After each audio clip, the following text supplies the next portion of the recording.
بسم اللہ الرحمن الرحیم یا ایہا الرسول بلغ ما انزل الیک من ربک وَإِن لَّمْ تَفْعَلْ فَمَا بَلَّغْتَ رِسَالَتَهُ۔ اے پیغمبر، جو ارشادات اللہ کی طرف سے تم پر نازل ہوئے ہیں سب لوگوں کو پہنچا دو، اور اگر ایسا نہ کیا تو تم اللہ کے پیغام پہنچانے میں قاصر رہے، اور اللہ تم کو لوگوں سے بچائے رکھے گا، بے شک اللہ منکروں کو ہدایت نہیں کرتا۔ من كنت مولاه فهذا علي مولاه يوم الغدير الناس في فرحانة من شال جفك يا علي مولانا، من شال جفك يا علي مولانا. يوم الغدير الناس في فرحانة من شال جفك يا علي مولانا، من شال جفك يا علي مولانا. علي علي علي علي علي علي علي علي علي علي علي. اعوذ باللہ من الشیطان اللعین الرجیم، بسم اللہ الرحمن الرحیم، الحمد للہ وکفی وسلام علی عبادہ الذین اصطفی. درود بھیجیے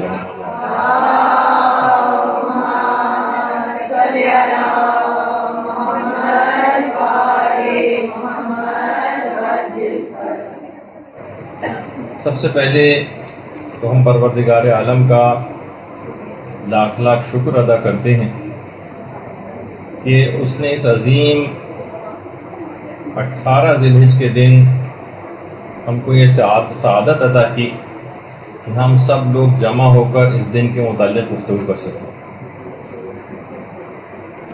دیکھیے، غدیر فقط ایک تاریخی واقعہ نہیں ہے بلکہ ایک عقیدے کا نام ہے.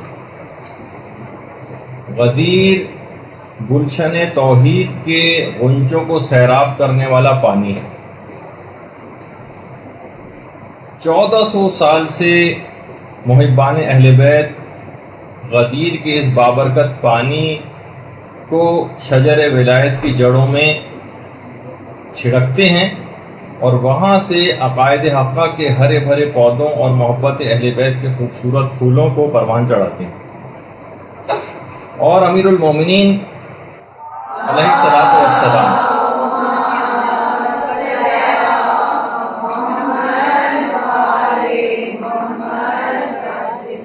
سے بغض و عداوت رکھنے والوں سے اظہار برات کر کے اطراف کے کانٹوں اور شوریدہ زمین کی بنیادوں کو اکھاڑ پھینکتے. غدیر کے متعلق یہ بات کہی جاتی ہے کہ غدیر اصل میں ایک پھول سرات ہے جس پر مومن تو آسانی کے ساتھ گزر جائے گا، لیکن ہر منافق اور ہر دشمن اہل بیت کٹ کر نیچے گر جائے گا. غدیر ایک ایسا پروگرام ہے جس کا منصوبہ ساز پروردگار عالم ہے، اعلان کرنے والے رسول خدا ہیں، اور اسے جادہ عمل پہنا ائمہ اطہار علیہم السلام. خود امیر المومنین علیہ الصلوۃ والسلام نے بھی بہت فخر و مباحت کیا. اور جب ایک شخص آیا اور آ کر آپ سے اس نے کہا کہ پیغمبر اسلام کی طرف سے آپ کے لیے پیغمبر کی عطا کردہ سب سے بڑی فضیلت کون سی؟ تو امیر المومنین علیہ الصلوۃ والسلام نے یہ بات ارشاد فرمائی کہ خدا کے حکم سے مجھے غدیر خم میں ولایت کا تاج پہنانا، یہ سب سے بڑی فضیلت مجھ کو عطا کی گئی.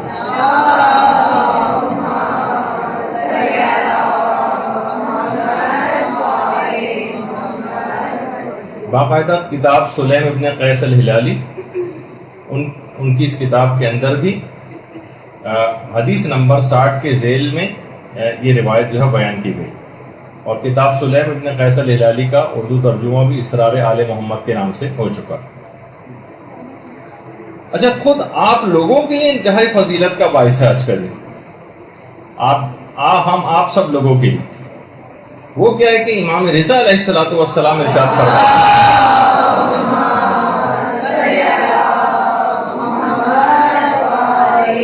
کہ امیر المومنین جن کی ولایت کو قبول کرنے والوں کی مثال آدم کے سامنے فرشتوں کے سجدہ کرنے کی مانند، اور جنہوں نے روز غدیر آپ کی ولایت کا انکار کیا ان کی مثال شیطان کی سی ہے کہ جس نے آدم کے سامنے سجدہ کرنے سے انکار کر دیا۔ یعنی ہم آپ لوگ جو کہ مولا کی ولایت کے اوپر عقائد مکمل طور پر ایمان رکھتے ہیں، ان کی مثال آدم کو سجدہ کرنے والے فرشتوں کی مانند قرار دی گئی۔ اور صرف یہی نہیں کہ انسانوں ہی کو فقط جو ہے انہی کے سامنے ولایت امیر المومنین پیش کی گئی، بلکہ کائنات کی ہر چیز پر ولایت امیر المومنین پیش کی گئی، ہر چیز پر، حتیٰ کہ آسمانوں تک کے اوپر پیش کی گئی۔ جب یہ ہمارے 8ویں امام یہ بات ارشاد فرماتے ہیں کہ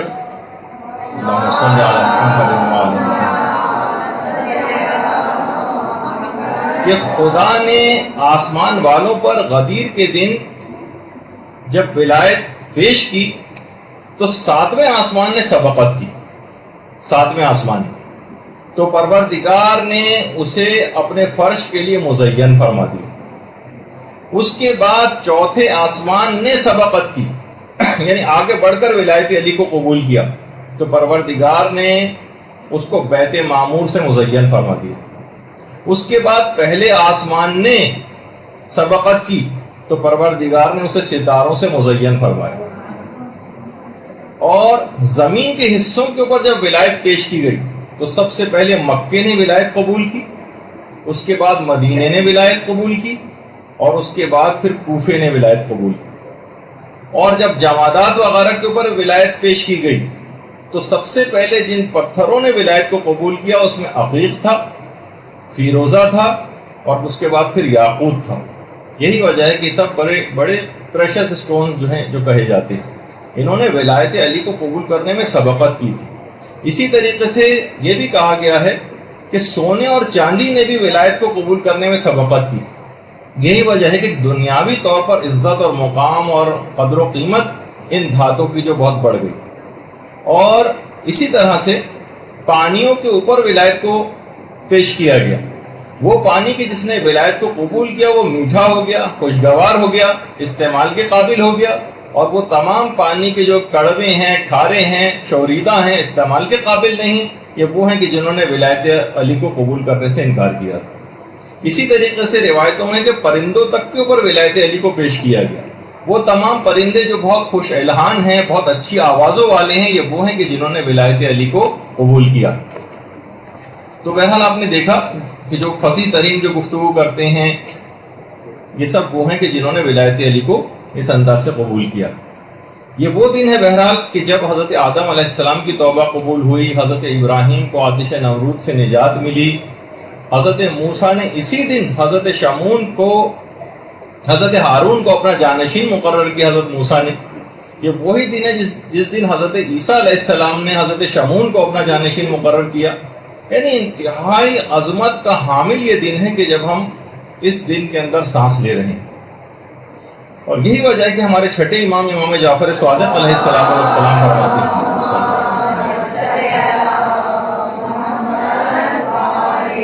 امام فرماتے ہیں کہ شاید کوئی یہ گمان کرے کہ خدا نے غدیر سے زیادہ بھی کسی اور دن کو محترم قرار دیا ہے۔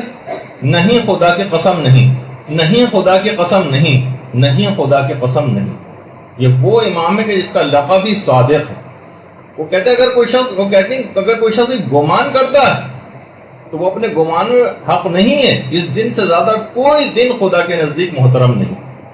اور روایتوں میں یہ بات بھی آئی ہے کہ قیامت کے دن 4 دنوں کو دلہنوں کی طرح سے بارگاہ خداوندی میں پیش کیا جائے گا۔ 4 دنوں دیکھیے، قیامت کے دن ہر تمام حقیقتیں ایک زندہ وجود کے مانند موجود ہوں گی، تو ہر چیز وہاں پر زندہ ہو جائے گی۔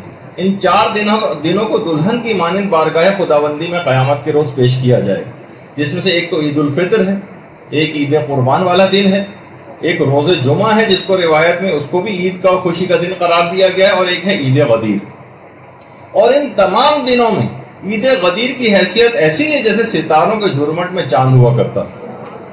تو بہرحال اور یہ وہ دن ہے کہ جس کے متعلق یہ بات کہی جاتی ہے کہ قیامت کے دن، غدیر کے دن کی بڑی عجیب و غریب شان ہو جائے گی، اور اس دن کو جب یہ دن مجسم کوئی صورت اختیار کر لے گا وہاں، اس دن کو قیامت کے دن پیغمبر اسلام اور امیر المومنین اور تمام ملائکہ اور ان کے ساتھ حضرت سلمان، حضرت ابوذر، مقداد اور حضرت عمار یاسر کی ہمراہی میں اس دن کو جنت میں داخل کیا جائے گا۔ یہ بہت عظیم دن ہے، یعنی جس وقت پیغمبر اسلام اور امیر المومنین اور ملائکہ اور یہ اہم ترین اصحاب یہ جنت میں داخل ہو رہے ہوں گے، تو اس دن کو اپنے ساتھ لے کر جنت میں داخل ہوں گے۔ اور یہ وہ دن ہے کہ جس دن امام حسن مجتبی علیہ الصلوۃ والسلام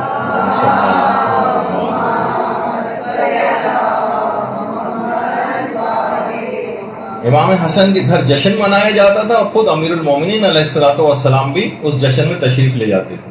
اس جشن میں مہمانوں کی خوب پذیرائی ہوا کرتی تھی، خاطر مدارت ہوا کرتی تھی، اور یہ وہی دن ہے کہ جس کے متعلق 8ویں امام یہ جملہ ارشاد فرماتے ہیں کہ آج کے دن ملائکہ شیعوں کے لیے مسلسل استغفار کرتے رہتے ہیں، اور بڑی عجیب و غریب شان آج کے دن کی 18 ذی الحجہ کے دن۔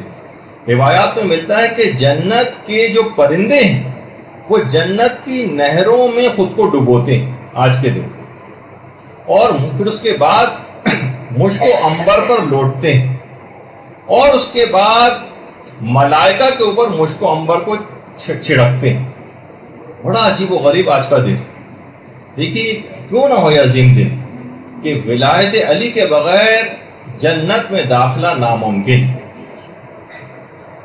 ولایت علی کے بغیر جنت میں داخلہ قطعاً ناممکن۔ بہت سارے سلسلے میں واقعات وغیرہ بھی بیان کیے گئے ہیں، کیونکہ ابھی آگے چل کر ہو سکتا ہے کہ ہم اپنی گفتگو میں ذکر بھی کریں۔ تو بہرحال آج کے دن کی آسمانوں میں بہت ہی عجیب و غریب قسم کی حالت ہوتی ہے۔ ہمارے چھٹے امام، امام جعفر صادق علیہ الصلوۃ والسلام ارشاد فرماتے ہیں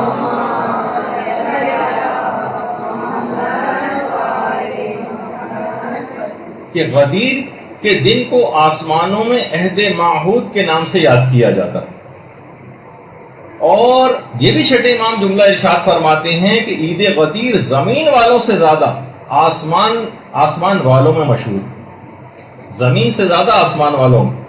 جیسے کہ ابھی میں نے اس سے پہلے ذکر کیا کہ ولایت علی کے بغیر کیونکہ جنت میں داخلہ ناممکن۔ ایک عالم گزرے ہیں ہمارے، بہت تبلیغ کے لیے مختلف گاؤں دیہات وغیرہ جایا کرتے تھے، وہ کہنے لگے جب ایک دفعہ میں ایک گاؤں میں گیا تو وہاں میں نے دیکھا کہ بہت ہی شاندار ایک بزرگ تھے، لیکن وہ مذہب حقہ پر نہیں تھے، اور ولایت علی کو انہوں نے قبول نہیں کیا تھا۔ تو کہنے لگے کہ میں بہت دن وہاں پر اس گاؤں کے اندر مہمان رہا، لیکن میں ان کو مذہب حق قبول کرنے کے لیے قائل نہیں کیا۔ میں اپنے گاؤں واپس آ گیا، لیکن اتنی نورانی ان کی شخصیت تھی، میں بڑا افسوس کرتا رہا کہ کم سے کم ان کی اتنی بوڑھے اور بزرگ ہو گئے ہیں، مجھے کم سے کم پیغام حق ان تک پہنچا دینا چاہیے تھا۔ کہہ رہے ہیں کہ بہرحال مجھے بڑا افسوس ہوا، مجھ سے رہا نہیں گیا، میں اپنے شہر سے دوبارہ اسی گاؤں میں واپس گیا کہ نہیں، مجھے پیغام حق کو ان کو پہنچانا، اتنی نورانی شخصیت ہے ان کی کہ اگر یہ ولایت علی قبول کر کے یہ بغیر دنیا سے چلے گئے تو بڑا نقصان ہوگا۔ کہہ رہے میں جب ان کے گاؤں میں پہنچا تو دیکھا کہ اور سنا جا کر لوگوں سے پتہ چلا وہ بزرگ انتقال کر گئے۔ مجھے بڑا افسوس ہوا، میں نے ان کے بیٹوں سے کہا کم سے کم مجھے ان کی قبر پر ہی جا کر پہنچا دیں۔ بیٹے مجھے ان کی قبر پر لے گئے، وہاں میں نے فاتحہ خوانی وغیرہ کی، لیکن بہت ہی افسوس سے ہاتھ ملتا ہوا جب گھر واپس آیا اور رات کو آ کر سویا تو میں نے خواب میں دیکھا کہ ایک بڑی عجیب و غریب سی جگہ ہے، اور وہاں کچھ مسند بچھی ہوئی جس پہ وہی بزرگ کچھ نورانی شخصیات کے ساتھ بیٹھے ہوئے ہیں، اور ان کے بالکل پیچھے ایک شیشے کی ایک دیوار ہے، اور اس دیوار کے بالکل پیچھے ایک اتنا زبردست اور حسین منظر ہے جس طرح سے جنت ہوا کرتی. یہ جنت کا کانسیپٹ دماغ میں آتا ہے. ان بزرگ نے مجھے دیکھا اور مجھے اپنے پاس بلایا اور کہا کہ آپ کی جو پریشانی میرے متعلق تھی وہ بالکل وجہ تھی، لیکن میرے دل میں محبت اہل بیت پائی جاتی تھی. تو یہاں پر قبر میں میرے لیے اس بات کا، یہ جو اطراف میں آپ کو بیٹھے ہوئے نظر آ رہے ہیں یہ ملائکہ ہیں جو مجھے ولایت علی کی تعلیم دے رہے ہیں، اور جب میں اس ولایت علی کی تعلیم کو مکمل کر لوں گا تو شیشے کے پیچھے جو جنت نظر آ رہی ہے میں اس میں چلا جاؤں گا.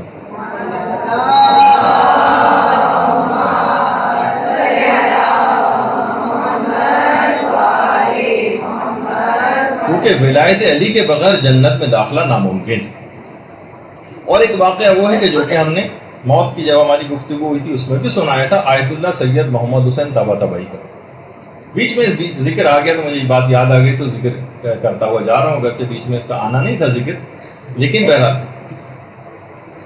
کہ آیت اللہ محمد حسین طباطبائی براہ راست اپنا یہ واقعہ سنا رہے. کہہ رہے میں چھوٹا تھا اس زمانے میں، جوانی کا بالکل ابتدائی دور تھا. ہم جس علاقے میں رہا کرتے تھے وہاں ایک آفندی قبیلہ رہا کرتا تھا جو مذہب اہل بیت پر نہیں تھا. اس میں سے ایک بوڑھی عورت کا انتقال ہو گیا. اس بوڑھی عورت کی ایک بچی تھی، ایک بیٹی اس کی، ماں سے اتنی زیادہ جذباتی وابستگی رکھتی تھی کہ اس نے رو رو کے اتنا برا حال کیا اور ایسی دیوانہ وار کیفیت ہو گئی کہ ماں کو کسی صورت چھوڑ نہیں رہی. یہاں تک کہ ماں کو جب قبر میں لٹایا تو اس کی اتنی بری حالت ہو گئی کہ لوگوں نے گمان کیا کہ اگر اس کو ماں کے ساتھ نہیں رہنے دیا گیا تو یہ خود اسی وقت کہیں نہ مر جائے. تو لوگوں نے، علاقے کے لوگوں نے مشورہ کیا آپس میں اور کہا کہ ٹھیک ہے جب نہیں چھوڑ رہی ہے تو ایسا کرتے ہیں کہ قبر کو مکمل بند نہیں کرتے، تھوڑا سا حصہ کھلا رکھتے ہیں تاکہ ہوا اندر جاتی رہے، جب تھوڑا اس کو قرار آ جائے گا تو خود ہی باہر آ جائے گی. بہرحال شام کے وقت دفن کیا گیا تھا اس کو. رات کو لوگ اپنے گھر آ گئے کہ تھوڑا سا، اس زمانے میں اتنے زیادہ ڈر و خوف کا سما قبرستانوں میں اس لحاظ سے نہیں ہوتا تھا. اس کو بہرحال چھوڑ دیا قبر میں ماں کے ساتھ. یہ خود، اچھا یہ الگ سے کوئی واقعہ نہیں، آیت اللہ سید محمد حسین طباطبائی نے خود یہ واقعہ کہا کہ ہمارے اپنے محلے میں پیش آیا. کہہ رہے اگلے دن جب لوگ اس کو گئے، اس کو لڑکی کو دیکھنے کے لیے، اس کو نکالنے کے لیے، تو دیکھا جب کہ بہت ہی عجیب و غریب منظر ہے. وہ لڑکی جو کہ جوان تھی کسی گڑیا کی جیسی شکل کے اندر تبدیل ہو گئی، چہرے پہ جھریاں پڑ گئی اور سر کے سارے بال سفید ہو چکے. اس سے پوچھا یہ کیا ماجرا، یہ کیا حال تمہارا ہو گیا؟ کہا کہ جب رات ہوئی آپ لوگ سب چلے گئے تو اس وقت اچانک سے قبر میں کچھ شخصیات تشریف لائیں اور میری ماں سے آ کر سوال و جواب کرنے شروع کی. تیرا رب کون ہے، تیرا رسول کون ہے، تیری کتاب کون سی ہے، تیرا قبلہ کون سا ہے، تیرا نبی کون ہے. یہاں تک کہ جب اس عورت سے یہ پوچھا ان شخصیات نے کہ تیرا امام کون ہے، تو وہ عورت خاموش ہو گئی، کیونکہ مذہب اہل بیت پر نہیں تھی، ولایت علی کو نہیں مانتی تھی. وہ خاموش ہو گئی. کہہ رہے ہیں اس کے بعد ان نورانی شخصیات کے پیچھے ایک عظیم نورانی شخصیت کھڑی ہوئی تھی جس نے میری ماں کی طرف اشارہ کر کے فرشتوں سے کہا، یعنی جو وہ نورانی شخصیات موجود تھیں، کہ میں اس عورت کا امام نہیں ہوں. اور یہ کہہ کے وہ شخصیت واپس چلی گئی. کہہ رہے بس ان شخصیت کا جانا تھا کہ فرشتوں نے آگ کے گرز نکالا اور میری ماں کے اس طرح سے مارا کہ پوری قبر جو ہے وہ آگ سے بھر گئی. اور اتنا دہشت زدہ کرنے والا وہ تھا کہ یہ جو میری حالت آپ کو نظر آ رہی ہے اس رات کے اس واقعے کی وجہ سے. کہہ رہے ہیں اس واقعے کے بعد بہت شہرت ہوئی اس واقعے کی اور وہ پورا آفندی قبیلہ اس نے مذہب حقہ کو اختیار کر لیا. درود بھیجیے محمد.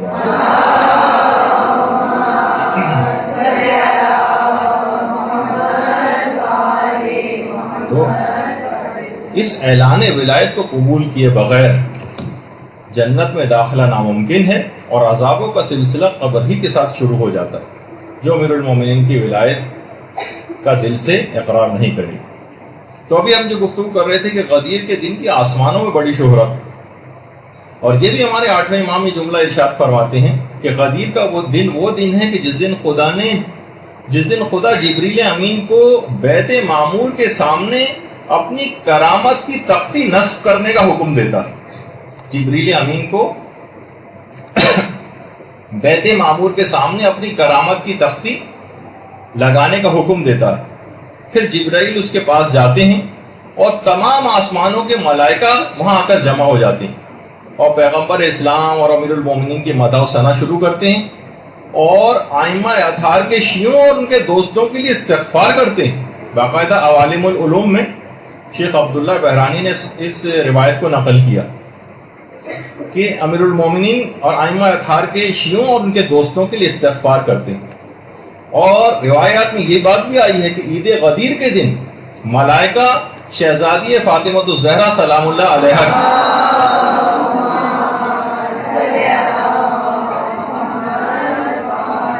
شہزادی کونین کی نچھاور کے تحفے ایک دوسرے کو ہدیہ دیتے ہیں. اور نچھاور درخت طوبہ کے وہ پھل ہیں کہ جو شہزادی کی امیر المومنین کے ساتھ شادی کے موقع پر اس شب میں خدا کے حکم سے اس وقت آسمانوں سے پھینکے گئے اور ملائکہ نے انہیں یادگار اور تبرک کے طور پر اٹھا لیا. بحر الانوار کی 43ویں جلد میں اس شہزادی کی شادی کے موقع پر اس نچھاور کا تفصیل کے ساتھ تذکرہ. اور موت کی جب گفتگو جب عالم آخرت اور جنت کے قریب جب اور میدان قیامت کی گفتگو ہوئی تھی اس میں بھی ہم نے درخت طوبہ کی تفصیل بتاتے ہوئے اس کا تذکرہ کیا تھا. تو بہرحال اچھا اس کے بعد جب غدیر کا دن اختتام پذیر ہوتا ہے جیسے کہ اب سے چند گھنٹے بعد اختتام ہو جائے گا تو ایک ندا آتی ہے فرشتوں کو کہ اپنے اپنے درجات اور مراتب میں واپس لوٹ جاؤ. اور لوگوں کے لیے بھی یہ بات ہوتی ہے کہ تم رسول خدا اور امیر المومنین کے اس احترام کی وجہ سے اگلے سال آج کے دن تک ہر لغزش اور ہر خطرے سے امان میں رہو. بحر الانوار کی جلد نمبر 37 کے اندر پوری ان روایات کا تذکرہ. اور یہ وہ دن ہے کہ جس دن کے متعلق ہزاروں کتابیں لکھی جا چکی ہیں, ہزاروں آرٹیکل اس دن کے متعلق لکھے جا چکے ہیں, خاص طور پر وہ علماء کہ جن کا غدیر کے سلسلے میں بہت ہی ایکسیپشنل کام, بڑا تخصصی کام ہے, اس میں خود علامہ مجلسی شامل ہے. اس کے علاوہ علامہ میر حامد حسین لکھنوی ہندی جو انڈیا کے بہت ہی مشہور بڑے شیعہ عالم دین تھے, ان کا کام بہت زیادہ ہے, ناقابل فراموش ہے. اور اسی طرح سے سب سے نمایاں اور بہترین کام علامہ عبد الحسین الامینی کا ہے کہ جنہوں نے الغدیر کے نام سے کتنی معرکۃ الآراء کتاب لکھی. ان کا واقعتاً ان علماء کا کام ناقابل فراموش. تو بہرحال دیکھیے کہ واقع غدیر جو ہے یہ ایک عظیم تاریخی واقعہ ہے جو کہ 18 ذی الحجہ کے دن 10 ہجری کو اور 21 مارچ کے دن اور جمعرات کا وہ روز تھا کہ جب یہ واقعہ پیش آیا اور مقام غدیر خم میں یہ واقعہ پیش آیا. مقام غدیر خم دیکھیے غدیر کے متعلق علماء یہ فرماتے ہیں کہ بعض علماء کا یہ بھی نظریہ ہے کہ غدیر اصل میں ایک چشمے کا نام تھا. اور اب معلوم نہیں کچھ عرصے پہلے تک یعنی یہاں پر ایک پانی کا چشمہ سا جمع ہو جاتا ہے, چشمہ سا نکلتا بھی ہے اور مختلف علاقوں سے یا بارش وغیرہ کا پانی اس کے اندر آ کر جمع ہو جاتا ہے. تو غدیر ایک چشمے کا نام تھا. اور خم جو ہے وہ اس ریت کو کہتے ہیں جس پر لہریں پڑی ہوئی. خم وہ ریت جو کہ لہروں والی ریت ہوتی اور اسی کے کنارے کی چشمہ واقع تھی. اچھا غدیر کے لوگوں کے معنی بھی ایسے گڑھے کے جس میں بارش اور سیلاب وغیرہ کا پانی ایک مدت تک جمع رہے. باقاعدہ علامہ زمخشری نے بھی اس بات کو لکھا ہے اور ایک اور بات بھی کہی ہے کہ اس زمانے میں غدیر ایک رنگریز کا نام تھا. تو مختلف قسم کے سلسلے میں باتیں. بہرحال جو مقام غدیر ہے کہ مکے سے تقریباً 200 کلومیٹر دور ہے, 200 کلومیٹر. اور جو میقات احرام ہے, جو احرام پہننے کا ایک میقات ہے, جو لوگ یہاں سے جدہ جاتے ہیں ان کو جوفہ جانا پڑتا. یہ غدیر خم جہاں آپ کو گول دائرے کے اندر جو جگہ مینشن ہو رہی ہے اس کے اندر اس کے برابر میں آپ ایک جگہ دیکھ رہے ہیں جو جس پہ لکھا ہوا ہے جوفہ. یہاں پر جدہ جانے والے یہاں پر جا کر احرام باندھتے ہیں. اور یہ جوفہ میدان غدیر سے تقریباً 2 میل کے فاصلے پر. اچھا جوفہ کے معنی اصل میں کوچ کرنے کے معنوں میں. ایک زمانے میں جب سیلاب یہاں پر آیا تھا تو یہاں سیلاب کی وجہ سے اس علاقے کے لوگوں کو کوچ کر کے کہیں اور جانا پڑ گیا تھا, اس وجہ سے اس کا نام جوفہ پڑ گیا. اور یہ جو واقعہ غدیر یہاں پر پیش آیا تھا اس واقعے کی یادگار میں ایک مسجد بھی یہاں پر بنائی گئی تھی کہ جو کہ مسجد غدیر کے نام سے تھی. اچھا، اس کے بعد پھر اس مسجد کو خلافت ثانیہ کے دور میں منہدم کر دیا گیا، ختم کر دیا گیا تھا اس مسجد کی یادگار کو. لیکن بعد میں امیر المومنین کی خلافت کے زمانے میں اس مسجد غدیر کو دوبارہ تعمیر کیا گیا تھا.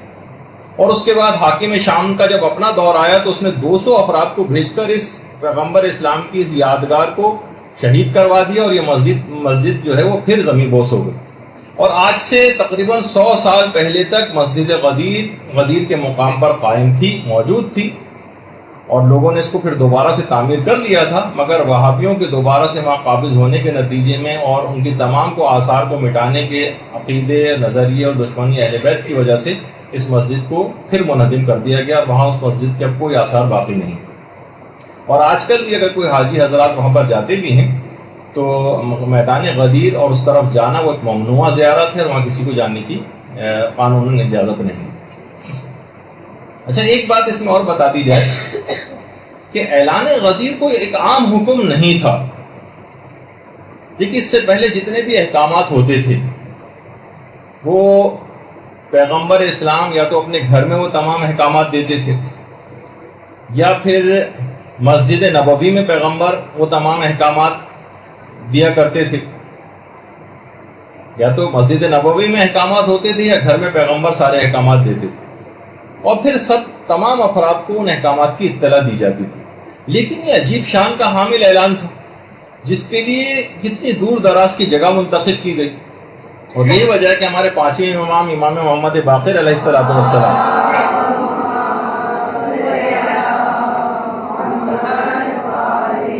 فرماتے کہ غدیر کے دن کی معنی کسی حکم کا بھی اعلان نہیں ہوا جیسا کہ غدیر کے دن کا اعلان ہوا، اور کہا کہ اے رسول اگر تم نے اس حکم کو نہیں پہنچایا تو گویا کوئی کار رسالت ہی انجام نہیں دیا. آج تک کبھی کسی حکم کے متعلق پیغمبر کو یہ بات نہیں کہی گئی. کسی حکم کو پہنچانے میں پیغمبر اتنے متفکر نہیں ہوئے، اتنے پریشان نہیں ہوئے جتنا اس حکم کے پہنچانے میں پریشان تھے، کیونکہ پیغمبر اسلام اس بات کو جانتے تھے کہ اگر اس بات کو لوگوں نے قبول نہیں کیا تو امت کے لیے ہلاکت ابدی مقرر ہو جائے گی، جنت میں ان کا داخلہ ناممکن ہو جائے گا.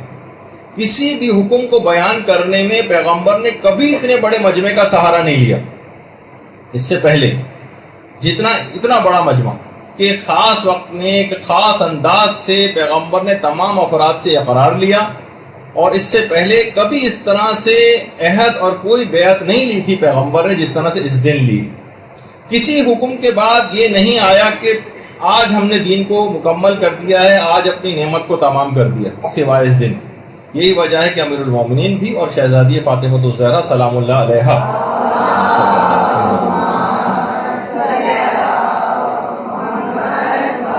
کا باقاعدہ یہ فرمان ہے کہ پیغمبر نے غدیر میں کسی کے لیے کوئی عذر باقی نہیں چھوڑا، کوئی عذر باقی نہیں چھوڑا.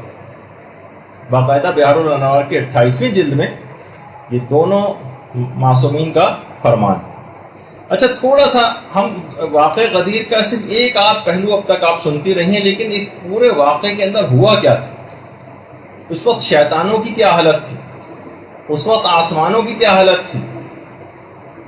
اس وقت جبرائیل کیا کر رہے تھے؟ منافقین کیا آپس میں باتیں کر رہے تھے؟ پورا ایک سینیریو اور ایک واقعہ ہے جو بھی آپ کے سامنے ہم پیش کرنے والے ہیں. لیکن اس سے پہلے ایک بات کا ذکر کر دیا جائے، وہ یہ کہ دیکھیے پیغمبر اسلام کی اعلان ولایت سے پہلے پیغمبر نے کچھ تدبیریں کی. ایک تو پیغمبر نے مولا کے اوپر بچپن ہی سے ورکنگ شروع کر دی تھی. بنو ہاشم کا باقاعدہ بائیکاٹ کیا گیا تھا قریش کی طرف سے، اور سخت مالی مشکلات کا شکار تھے بنو ہاشم. حضرت ابو طالب علیہ السلام کثیر الاولاد تھے.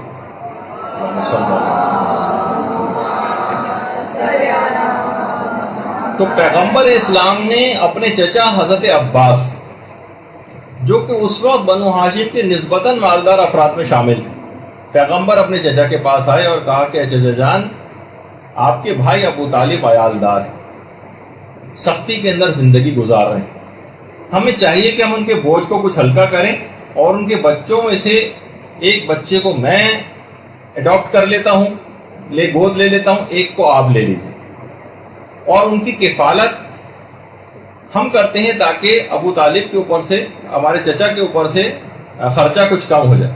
دیکھیے اتنا عظیم ثواب ہے یہ ویسے بھی کہ اکثر وہ آپ کے سر وسیم عام جو ایک حدیث سناتے رہتے ہیں آپ کو کہ فرشتے اگر زمین پہ آتے تو وہ کون سی عبادتیں انجام دیتے، تو 3-4 باتیں، جس کے اندر سے ایک بات یہ بھی تھی کہ فرشتوں کی حسرت یہ ہے کہ اگر وہ زمین پہ آتے تو عیالدار شخص کی مدد کرتے، یعنی واقعی جو کثیر العیال ہو، عیالدار ہو، سختی میں زندگی گزارتا ہو، اس کی مدد کرنا انتہا سے زیادہ فضیلت کا حامل کہ فرشتے تمنا کرتے ہیں اس بات میں۔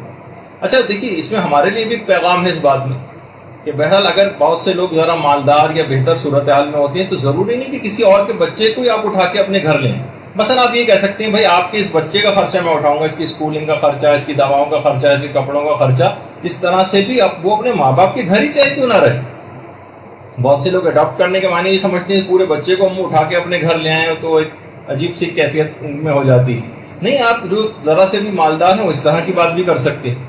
تو بہرحال حضرت عباس نے اس بات کو قبول کر لیا اور پیغمبر اسلام اور حضرت عباس دونوں مل کر پیغمبر اسلام کے پاس آئے، اب حضرت ابو طالب کے پاس آئے اور کہا کہ یہ تمام باتیں ان کے سامنے بھی رکھی۔ اچھا اب دیکھیے اس میں بہت سی غیر ضروری شرم و حیا کا بھی لوگوں میں ناک کٹ جائے گی اور فلاں یا اس طرح کی باتیں، تو یہ خود ساختہ قسم کی باتیں اگر کوئی شخص واقعی دیکھے اور اس طرح سے کوئی پیشکش کرے تو اسے قبول بھی کرنا چاہیے۔ تو حضرت ابو طالب نے کہا کہ ٹھیک ہے، عقیل کو میرے پاس رہنے دو، باقی جس کا بھی چاہو انتخاب کر لو۔ اب پیغمبر اسلام نے اس وقت حضرت امیر المومنین علیہ الصلوۃ والسلام کا انتخاب کیا،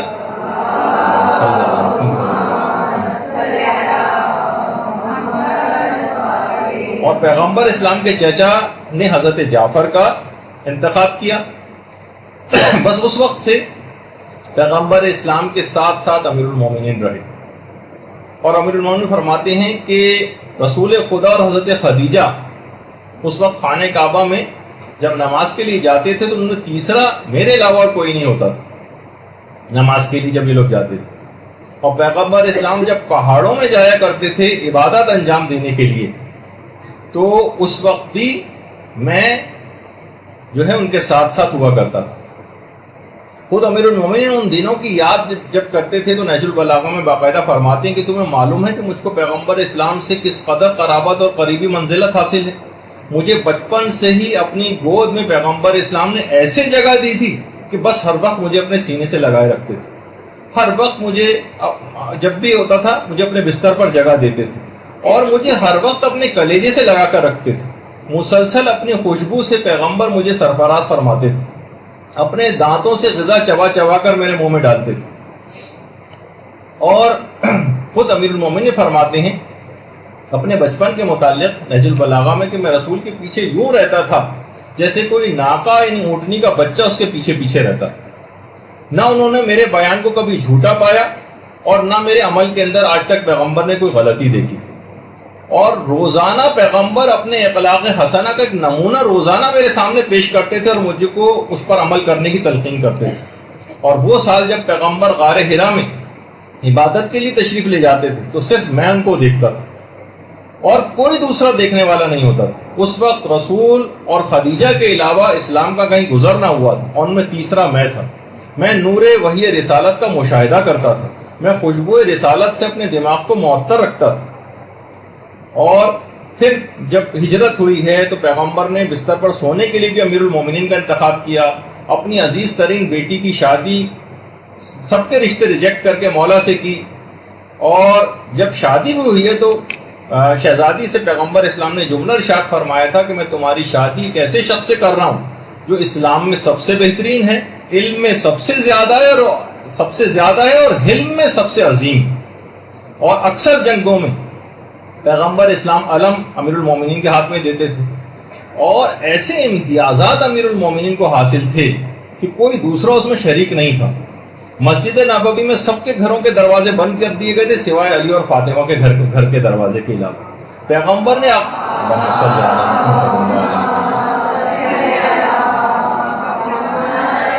پیغمبر اسلام نے عقد اخوت جو ہے اپنا بھائی جو بنایا تو امیر المومنین کو بنایا، اور نہ جانے کتنے فضائل کا ایک انبار ہے۔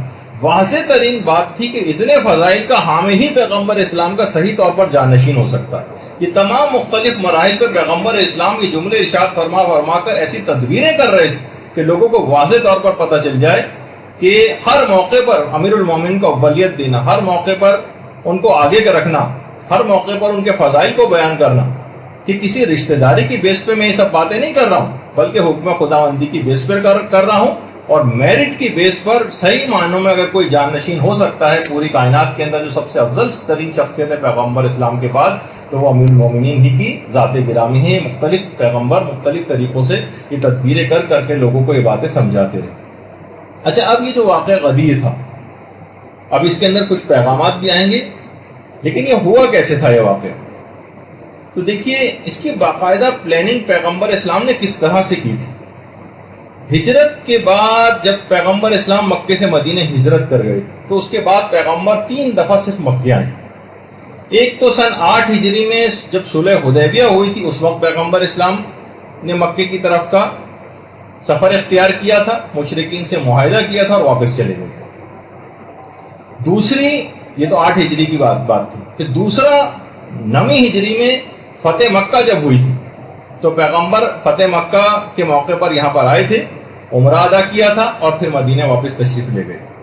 اور تیسرا واقعہ وہ سن 10 ہجری میں پیغمبر اسلام کا آخری حج، اس کے لیے پیغمبر اسلام یہاں پر تشریف لائے، اور رسمی طور پر پیغمبر نے اعلان کر دیا تھا پہلے ہی سے کہ جتنے زیادہ سے زیادہ لوگ میرے ساتھ حج پر چلنا چاہیں چلیں، اور ایسے اشارے دے دیے تھے کہ یہ میرا آخری حج۔ ہر جگہ پیغمبر نے باقاعدہ رسمی طور پر بھی اعلانات کروائے، اور ایسی پلاننگ کی کہ اطراف مدینہ کے اندر بھی باقاعدہ منادی بھیجے گئے کہ میں آخری حج کے لیے جا رہا ہوں اپنی، جس کو بھی ساتھ چلنا چاہے چلے۔ اچھا، مدینے سے جب مکے کی طرف پیغمبر نے سفر شروع کیا تو سفر میں بھی مختلف علاقوں اور محلوں کے اندر اور مختلف شہروں تک یہ پیغام پہنچ چکا تھا، اور لوگ اپنے اپنے گھروں سے حج کے لیے نکل پڑے تھے۔ اچھا، مکے کے اطراف سے بھی لوگوں نے چلنا شروع کیا، یمن کی طرف سے اور دیگر شہروں سے بھی لوگ جو ہے چلنے لگے اور سفر حج کو اختیار کیا۔ تقریباً 1,20,000 سے زائد افراد جو ہیں وہ حج کے لیے آئے۔ 70 افراد تو پیغمبر اسلام کے ساتھ مدینے سے ساتھ چلے تھے، باقی اطراف سے چلنا شروع ہوئے، یہاں تک کہ مدینے سے مکے تک کا تمام علاقہ گویا لبیک کی فضاؤں سے اس وقت گونج رہا ہو۔ پیغمبر اسلام نے ہفتے کے دن 25 ذی القعدہ کو غسل کیا اور اس کے بعد احرام کے 2 کپڑے لے کر مدینے سے باہر آئے۔ ذوالحلیفہ یا آبیار علی، جس جگہ پر ایک مسجد شجرہ بھی ہے، جنہوں نے حج و عمرہ کیا ہے یقیناً اس مسجد کو دیکھا ہوگا۔ پیغمبر اسلام اس جگہ پر تشریف لائے، اور پیغمبر اسلام کے ساتھ اس وقت حضرت فاطمہ الزہرا سلام اللہ علیہا،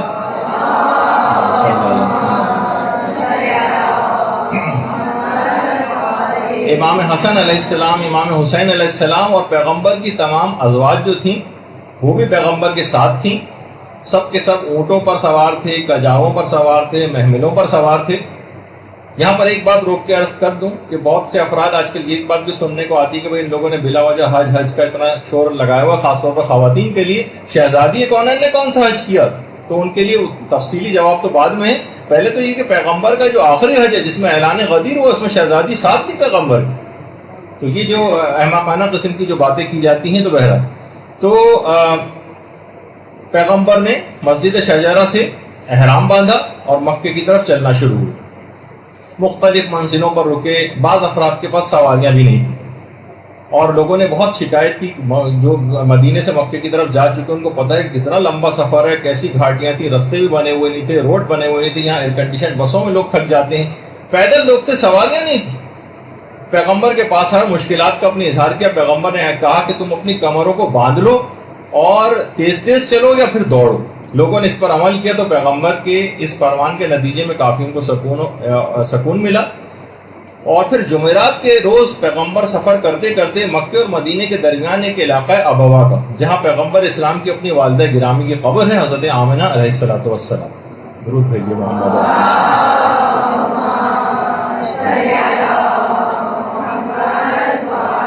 پیغمبر اسلام اپنی والدہ کی قبر پہ گئے، ان کی زیارت کی، اور اس کے بعد پیغمبر نے پھر اپنا سفر شروع کیا، اور جمعے کے روز پیغمبر اسلام پھر جوفا پہنچ گئے۔ جوفا جو ابھی اس سے پہلے بھی آپ کو دکھایا، اور جوفے کے بعد سے پھر پیغمبر اسلام ہوتے ہوتے اسی میدان غدیر سے گزرے جہاں حج کے بعد واپس آ کر اعلانات پیغمبر نے کی، اور غدیر خم سے گزرنے کے بعد اتوار کے روز اسفان ایک علاقہ ہے، وہاں رائٹ پہ یہاں پہ بورڈ بھی لگا ہوتا ہے آج کل اس میں کہ اسفان اس طرف ہے، تو اتوار کے روز اسفان پہنچے، پیر کی رات کو صرف ایک علاقہ ہے وہاں پہنچے، اور پھر منگل 5 ذی الحجہ کو پیغمبر اسلام مکے پہنچ گئے، مکے۔ اچھا، اس پورے سفر کے اندر ابھی تک آپ نے دیکھا کہ امیر المومنین کا کہیں نام نہیں۔ امیر المومنین کہاں تھے؟ پیغمبر اسلام نے مدینے سے اپنے سفر کے آغاز میں امیر المومنین کو نجران ایک لشکر دے کر بھیجا تھا، اور اس کے بعد کہا تھا نجران سے فارغ ہونے کے بعد پھر تم یمن چلے جانا، اور یمن اتنا اہم ترین معاملہ کہ ابھی غدیر کا موقع ہے، پیغمبر کو امیر المومنین کو ساتھ رکھنا چاہیے تھا، لیکن یمن کیوں بھیج دیا؟ کس کام کے لیے بھیجا تھا؟ خمس اور زکوٰۃ وصول کرنے کے لیے۔ اتنا اہم ترین یہ حکم ہے کہ غدیر کے اعلان سے پہلے یمن بھیجا تھا پیغمبر نے امیر المومنین کو خمس اور زکوٰۃ وصول کرنے اور اسلام کی تبلیغ کے حوالے سے، اور ساتھ میں خط بھی دیا تھا کہ یمن سے واپس آتے ہوئے تم مکے میں مجھے جوائن کر لینا۔ مولا کے ساتھ اس وقت 12,000 افراد یمن سے مکہ کی سمت میں جب وہ مولا روانہ ہوئے تو 12,000 افراد ان کے ساتھ تھے۔ دونوں کی ملاقات مکے سے کچھ فاصلے پر پیغمبر کی اور امیر المومنین کی دوبارہ ملاقات ہوئی۔ امیر المومنین نے سارا ماجرا ان کو یمن کا سنایا، پیغمبر بہت خوش ہوئے، کہا تم اپنے لشکر کو لے کر ہمارے ساتھ آ کر ملحق ہو جاؤ۔ پھر امیر المومنین اپنے لشکر کو لے کر آئے، اور منگل 5 ذی الحجہ کو پیغمبر اسلام مکے کے اندر امیر المومنین کے ساتھ داخل ہوئے۔ پھر 8 ذی الحجہ سے حج شروع ہوا، اور حج شروع ہوا عرفات، مزدلفہ، اور یہاں تک کہ پیغمبر اسلام پھر مینا کے میدان میں پیغمبر نے خطبہ بھی دی، اور وہاں پر لوگوں کو ہدایات دی کہ اگر میں اس دنیا میں نہ رہوں اور جو ہدایات پر عمل نہیں کرے گا، علی ابن ابی طالب اس خلاف ورزی کرنے کے خلاف اٹھ کھڑے ہوں۔ اور اس کے بعد پیغمبر نے پھر اس موقع پر مینا کے میدان میں حدیث ثقلین بیان کی، انی تارک فیکم الثقلین، یہ والی حدیث یہ پیغمبر نے وہاں پر دوبارہ بیان کی۔ اور اس خطبے کے اندر اہم ترین بات یہ تھی کہ مولا مسلسل اس خطبے کی تکرار حاجیوں کے درمیان کھڑے ہو کر رہے تھے تاکہ دور بیٹھنے والے حاجی بھی اس خطبے کے مندرجات کو سنیں۔ اور پھر پیغمبر اسلام نے ایک دوسرا خطبہ اس کے بعد مینا ہی میں مسجد خیف یا مسجد خیف میں دیا، اور اس میں آپ نے تفرقے کی بڑی سخت مذمت کی، اور مسئلہ خلافت کو مسجد خیف میں یہاں پر بیان کیا، حدیث ثقلین کو دوبارہ پڑھا، اور غدیر کے سلسلے میں اس طرح سے پیغمبر دماغ سازی اور زمین سازی کرتے جا رہے تھے۔ اس موقع پر منافقین نے مکمل خطرے کا احساس کر لیا، اور پیغمبر کے اس خطبے کو بہت سیریس لیا، اور وہیں پر ان افراد نے باقاعدہ ایک ایگریمنٹ کیا اور قسمیں کھائیں کہ ہم پیغمبر کی اس منصوبے کو خاک میں ملائیں گے نعوذ باللہ، اور اپنے پروگرام کا آغاز کر دیا۔ اچھا، غدیر پر جانے سے پہلے پیغمبر نے تمام تبرکات اور میراث انبیاء کو اپنے حقیقی جانشین امیر المومنین کے حوالے کی۔ حضرت نوح اور حضرت ابراہیم کے جو صحیفے تھے اور حضرت آدم کے، وہ امیر المومنین کے حوالے کی۔ تورات اور انجیل وہ حوالے کی۔ عصائے موسیٰ وہ امیر المومنین کو سپرد کیا۔ حضرت سلیمان کی انگوٹھی وہ امیر المومنین کو دی، اور اس طرح سے دیگر تبرکات انبیاء جو پیغمبروں کے پاس ہوتے ہیں اور اس کے بعد اماموں میں ٹرانسفر ہوتے ہیں، امیر المومنین کے سپرد کی۔ اور اس کے بعد ایک خصوصی ملاقات کی امیر المومنین سے، جس میں پوری رات اور پورا دن لگ گیا۔ نہ جانے اس میں کیا باتیں ہوئیں، کیا علوم جو ہے علوم نبوت وہ پیغمبر نے امیر المومنین کو منتقل کیے، کیا ہوا اس کی تو زیادہ تفصیل نہیں پتہ، لیکن پورے ایک رات اور ایک دن لگ گیا۔ اور مکے کے اس قیام میں جبریل رسمی طور پر مولا علی کے لیے لقب امیر المومنین پروردگار عالم کی طرف سے لے کر نازل ہوئے۔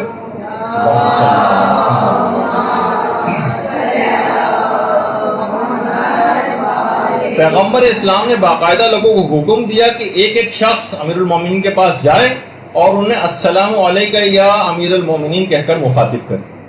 اس طرح پیغمبر اسلام نے اپنی زندگی میں اپنے تمام صحابہ سے مولا کے لیے امیر المومنین کے لقب کا اعتراف اور اقرار جو ہے وہ لے لیا۔ اس موقع پر بہت سی چیزیں ظاہر ہے کہ صحابہ بھی کلیریفائی کرنے کی کوشش کرتے تھے. حضرت ابوبکر اور حضرت عمر نے پیغمبر سے آگے کہا کہ پیغمبر اسلام کیا یہ حق خدا اور اس کے رسول کی طرف سے یا مثلا آپ کی طرف سے؟ تو اس وقت پیغمبر اسلام نہایت غصے ہوئے اور کہا کہ یہ حق خدا اور اس کے رسول کی طرف سے اور خدا نے مجھے اس کا حکم دیا. اور اس کے بعد پھر ظاہر ہے کہ اعمال مکہ وغیرہ وہ سب جو ہے وہ انجام دیے گئے. اور اس کے بعد مکے والوں کی بڑی شدید خواہش تھی، تقریباً 12 سال سے پیغمبر اسلام مکے سے دور تھے، اور کہا کہ پیغمبر کچھ عرصہ ہمارے پاس قیام کریں. پیغمبر اسلام اتنا اہم ترین یہ اعلان تھا کہ پیغمبر نے بالکل انتظار نہیں کیا. 12 سال ہو گئے تھے لیکن پیغمبر نے بالکل انتظار نہیں کیا، اور ایک سخت ترین حکم آ گیا کہ محتاجوں اور معذور افراد کے علاوہ کوئی شخص بھی مکے کے اندر نہ رہے، اور سب کے سب لوگ مقام غدیر خم کی طرف جو ہے وہ حرکت شروع کریں.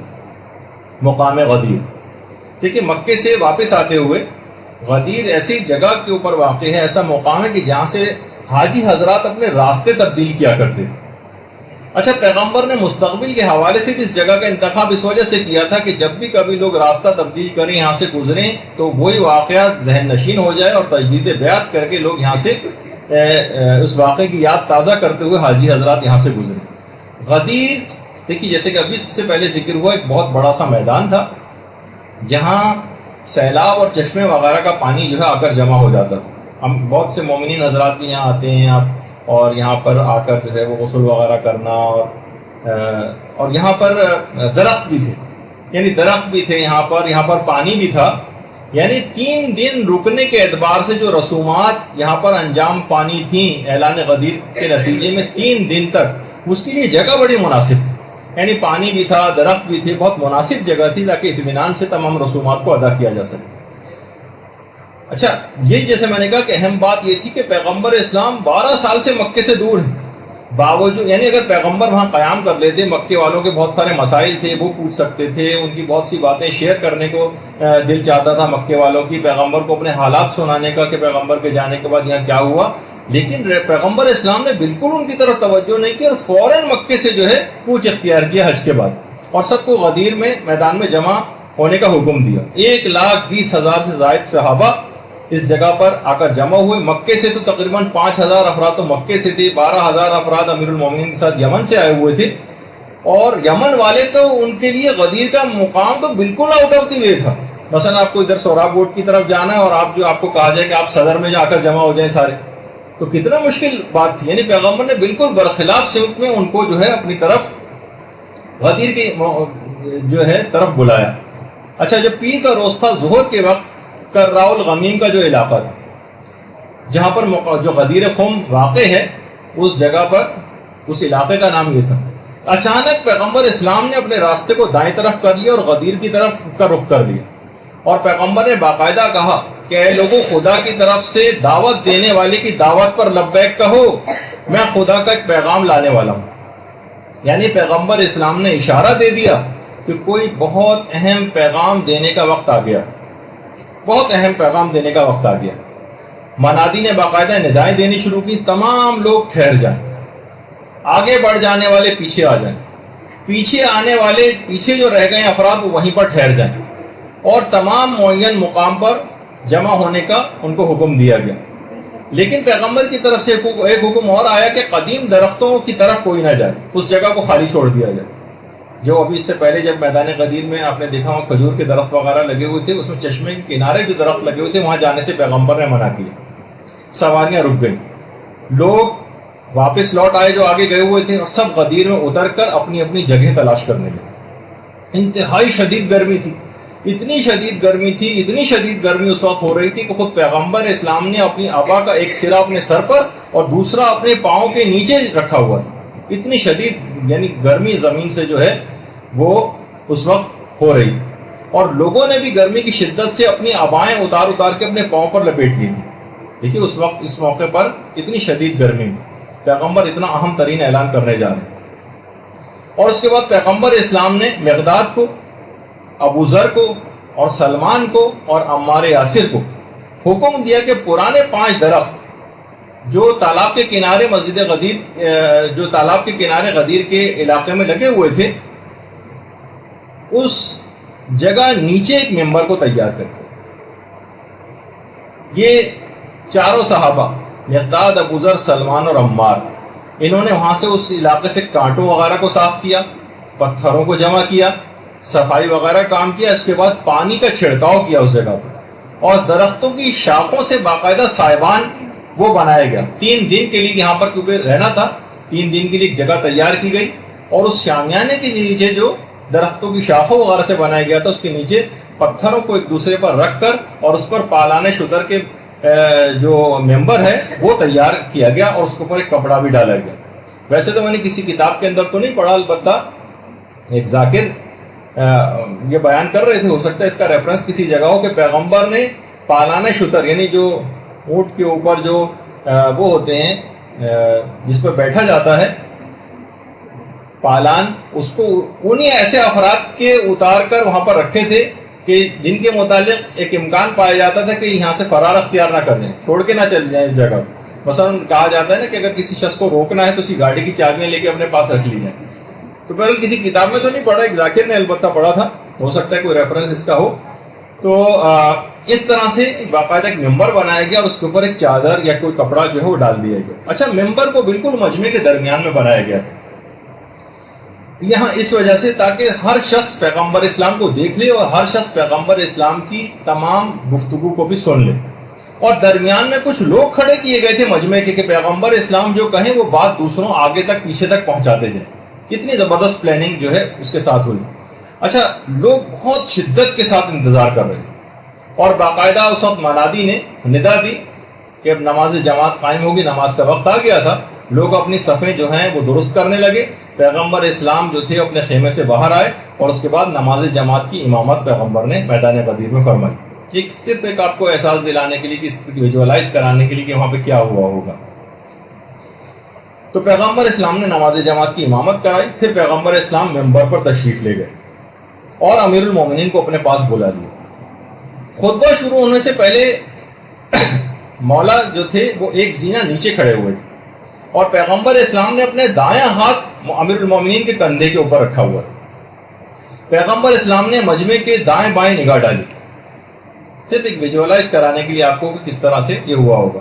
سب لوگ انتظار میں تھے کہ پیغمبر کیا جملے ارشاد فرمانے والے.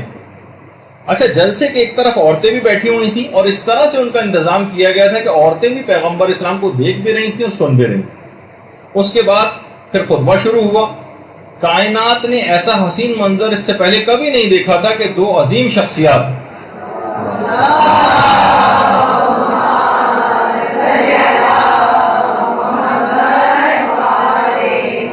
ایک 1,20,000 صحابہ کا مجموعہ بالکل منتظر کہ پیغمبر کیا بات کہنے والے.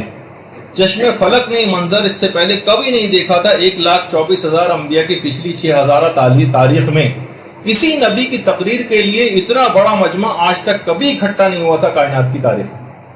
1 گھنٹہ تقریباً پیغمبر اسلام کا وہ خطبہ وہاں پر جاری رہا، جس میں سے ہمیں صرف من کنتو مولا وغیرہ کے علاوہ کوئی کسی دوسرے جملے کا علم بھی نہیں. پورا خطبہ پڑھنا چاہیے، کچھ مندرجات میں اس کے ذکر کروں گا. علماء نے پورے خطبہ غدیر کو 11 حصوں میں تقسیم کیا. ایک حصے میں پروردگار کی حمد و ثنا بیان کی تھی، اور پھر اس کے بعد بیان کیا کہ مجھے امیر المومنین حضرت علی علیہ السلام کے سلسلے میں ایک اہم پیغام تم کو دینا ہے، اور اگر میں نے یہ کام نہیں کیا تو گویا کوئی کار رسالت انجام نہیں دیا، اور میں خدا کے عذاب سے بہت ڈرتا ہوں. اور پھر قیامت تک آنے والے 12 اماموں کی امامت کا باقاعدہ اس خطبے کے اندر پیغمبر اسلام نے اعلان کیا. اور پھر مولا کے ہاتھوں کو اپنے ہاتھ میں بلند کیا اور فرمایا من کنت مولا ہو فہذا علی مولا.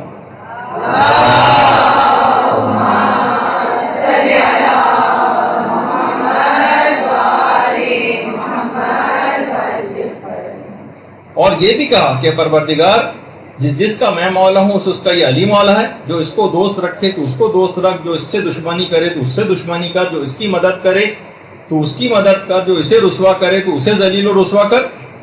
اور اس کے بعد تمام ائمہ جو اہل بیت ہیں ان کا بھی ایک تعارف کرایا، اور کہا کہ جو اس اعلان ولایت کو نہیں مانے گا اس کے پچھلے تمام اعمال اکارت اور حبط کر دیے جائیں گے اور اس کا ٹھکانہ جہنم ہوگا۔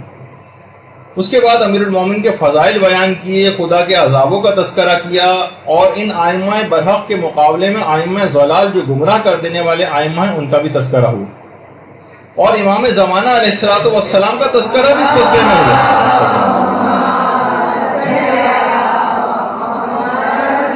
اور ان کے اوصاف جو وہ بیان کیے گئے، اور ہاتھوں کو بلند کر کے گویا آنے والی نسلوں تک اس پیغام کو پہنچا دیا کہ کسی کو اس کے بعد پھر کوئی ابہام نہ رہے۔ من کن تو مولا ہو والا، یہ چھوٹا سا جملہ یہ پوری کائنات کو اپنے اندر سموئے ہوئے، اور ہاتھوں کو بلند کر کے پیغمبر اسلام نے اپنے قول کو ایک فعل کی شکل بھی دے دی۔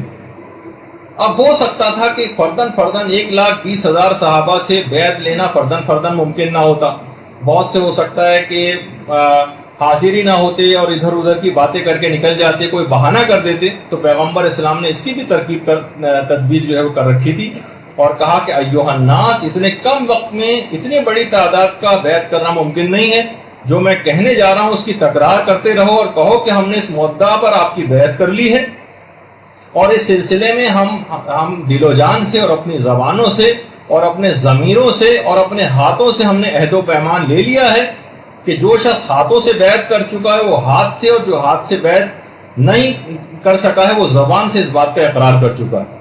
اور جیسے ہی پیغمبر نے اپنے خطبے کو ختم کیا تو بہت اختصار کے ساتھ، میں نے اتنا طویل خطبہ بس ایسی چند جملوں کے اندر گفتگو آپ کو آگے بڑھاتے یہاں تک لے کر آیا، خطبے کے اختتام پر مبارکبادوں کا ایک سلسلہ شروع ہو گیا، ہر طرف سے لوگ چاروں اطراف سے امیر المومنین کی طرف مبارکباد کے لیے ممبر کی طرف بڑھنے لگے، سب مبارکباد دے رہے تھے، اور پیغمبر اسلام یہ فرما رہے تھے کہ الحمدللہ الذی فضلنا علی جمیع العالمین، اور مجمع سے بڑی عجیب و غریب تہنیت کی آوازیں نکل رہی تھیں، ہاں ہم نے سن لیا ہے، ہاں ہم دل و جان سے اور اپنی زبانوں سے اپنے ہاتھوں سے اطاعت کرتے ہیں۔ مجمع سے جو آوازیں اس وقت اٹھ رہی تھیں، ان کے شور نے اجتماع کی شان و شوکت کو ایک عجیب رنگ دے دیا تھا، اور ایک جشن کا سا ایک سما تقریباً وہاں پر پیدا ہو گیا تھا۔ پیغمبر نے اس سے پہلے بڑی سے بڑی فتح، حتیٰ کہ فتح مکہ، ان فتحنا لک فتحا مبینا، جسے فتح مبین کا آگے وہ جملے ارشاد فرمائے جو کبھی اتنی بڑی فتح مکہ میں بھی ارشاد نہیں فرمائے تھے۔ پیغمبر اسلام کہہ رہے تھے ہن اونی، مجھے مبارکباد دو، مجھے تہنیت پیش کرو، خود سے پیغمبر آگے بڑھ کر کہہ رہے تھے لوگوں سے، اس لیے کہ خدا نے مجھ سے نبوت اور میرے اہل بیت سے امامت کو مخصوص کر دیا۔ پیغمبر سے جو منادی تھے وہ باقاعدہ اس حکم کو لے کر میدان غدیر کے مجمع کے اندر گھوم گھوم کے خلاصے غدیر کی تکرار کر رہے تھے، اور کہہ رہے تھے پیغمبر نے فرمایا کہ من کنت مولا فہذا علی مولا، بار بار پیغمبر کی طرف سے منادی مجمع کے اندر گھوم گھوم کے اس بات کا اعلان کر رہے تھے۔ پھر پیغمبر اسلام نے حکم دیا کہ 2 خیمے لگائے جائیں، 2 خیمے، ایک خیمے کے اندر پیغمبر اسلام خود بیٹھ گئے اور خود تشریف فرما ہوئے، اور دوسرے خیمے کے دروازے پر امیر المومنین کو بیٹھنے کا حکم دیا کہ گروہ در گروہ آئیں اور امیر المومنین کی باقاعدہ آ کر بیعت کریں۔ لوگ آ رہے تھے، بیعت کر رہے تھے، مبارکباد دے رہے تھے، اور 3 دن اسی طرح سے یہ بیعت کا سلسلہ یہاں پر جاری رہا، یہاں تک کہ سب لوگوں نے بیعت کر لی اور کوئی شخص بھی باقی نہیں بچا کہ جس نے بیعت نہ کی۔ لیکن حیرت انگیز بات یہ تھی، جن افراد نے سب سے پہلے مبارکبادیں آ کر دی انہوں نے سب سے پہلے اس عہد کی عہد شکنی کی، سب سے پہلے۔ باقی جو افراد تھے اس کے علاوہ انہوں تو بے چون و چرا بیعت کر لی، لیکن 2 افراد ایسے بھی تھے جنہوں نے شک و شبے کا اظہار کیا اور پیغمبر سے آ کر کہا کہ یہ جو آپ نے ابھی اعلان کیا ہے کیا یہ حکم خدا اور اس کے رسول کی طرف سے یا آپ نے اپنی ذاتی حیثیت میں اعلان کیا؟ پیغمبر نے ان 2 افراد سے فرمایا ہاں خدا اور اس کے رسول کے حکم پر میں نے اعلان کیا۔ اچھا، اس وقت عورتوں نے بھی بیعت کی۔ خواتین سوچتی ہیں کہ بھائی ہمارا اس میں تو کوئی تذکرہ کسی جگہ پہ نہیں آیا، عورتوں کی بھی باقاعدہ بیعت ہوئی ہے۔ پیغمبر اسلام نے عورتوں کو حکم دیا کہ وہاں جا کر بیعت کریں امیر المومنین کی، حتیٰ کہ یہ بھی کہا کہ السلام علیکم یا امیر المومنین کہہ کر سلام تمہیں کرنا اور بیعت کرنی اور مبارکباد دینی۔ اور اس حکم کو پیغمبر نے اپنی ازواج کو بھی دیا کہ آپ کو بھی جانا ہے اور اسی انداز سے امیر المومنین کو مبارکباد دینی ہے اور اس طرح سے ان کو سلام کرنا۔ اچھا، پیغمبر نے عورتوں کی بیعت کے سلسلے میں ایک طریقہ کار یہ کیا کہ بہت بڑا سا برتن لیا اور اس میں پانی بھرا اور اس برتن کے بالکل بڑے برتن کے درمیان میں ایک پردہ لگایا گیا اور امیر المومن کو حکم ہوا کہ ایک جگہ اس برتن کے اندر پانی کے اندر اپنا ہاتھ دے دیں اور اس پردے کے دوسری طرف اس برتن میں عورتیں آتی گئیں اور اپنا ہاتھ پانی کے اندر ڈال کر اس طرح سے بیعت کرتی گئیں. تو اس طرح سے عورتوں سے بھی بیعت ہو گئی اور پیغمبر کی ازواج نے بھی آ کر اس طرح سے جو ہے بیعت کی. خواتین کے اندر جو پیغمبر اسلام کے خاندان کی خواتین ساتھ تھیں اس میں ازواج کے ساتھ ساتھ جیسے کہ ابھی میں نے ذکر کیا حضرت زہرا سلام اللہ علیہ بھی تھیں اور اس کے علاوہ حضرت ام ہانی تھیں وہ موجود تھیں. حضرت حمزہ کی بیٹی حضرت فاطمہ جن کا نام تھا وہ تھیں اور حضرت اسماء بنت امیس وغیرہ بھی وہ بھی اس موقع پر موجود تھیں. ان سب نے بھی بیعت کی. اور اس کے بعد پھر پیغمبر اسلام نے اپنا امامہ جس کو صحاب کہا جاتا صحاب وہ امیر المومنین کے باقاعدہ باندھا اور آج بھی بہت سارے علاقوں کے اندر باقاعدہ اس طرح کے پروگرام ہوتے ہیں. اس واقعے کو یادگار کے طور پر منانے کے لیے باقاعدہ اس کو ویژوالائز بھی کروایا جاتا ہے کہ پیغمبر نے اپنے امامہ صحاب جو ہے وہ امیر المومنین کے باندھا اور اس کا تیت الحنک نکال کر آپ کے دوش پر رکھ کر یہ فرمایا کہ امامہ جو ہے تاج عرب ہے. یعنی جس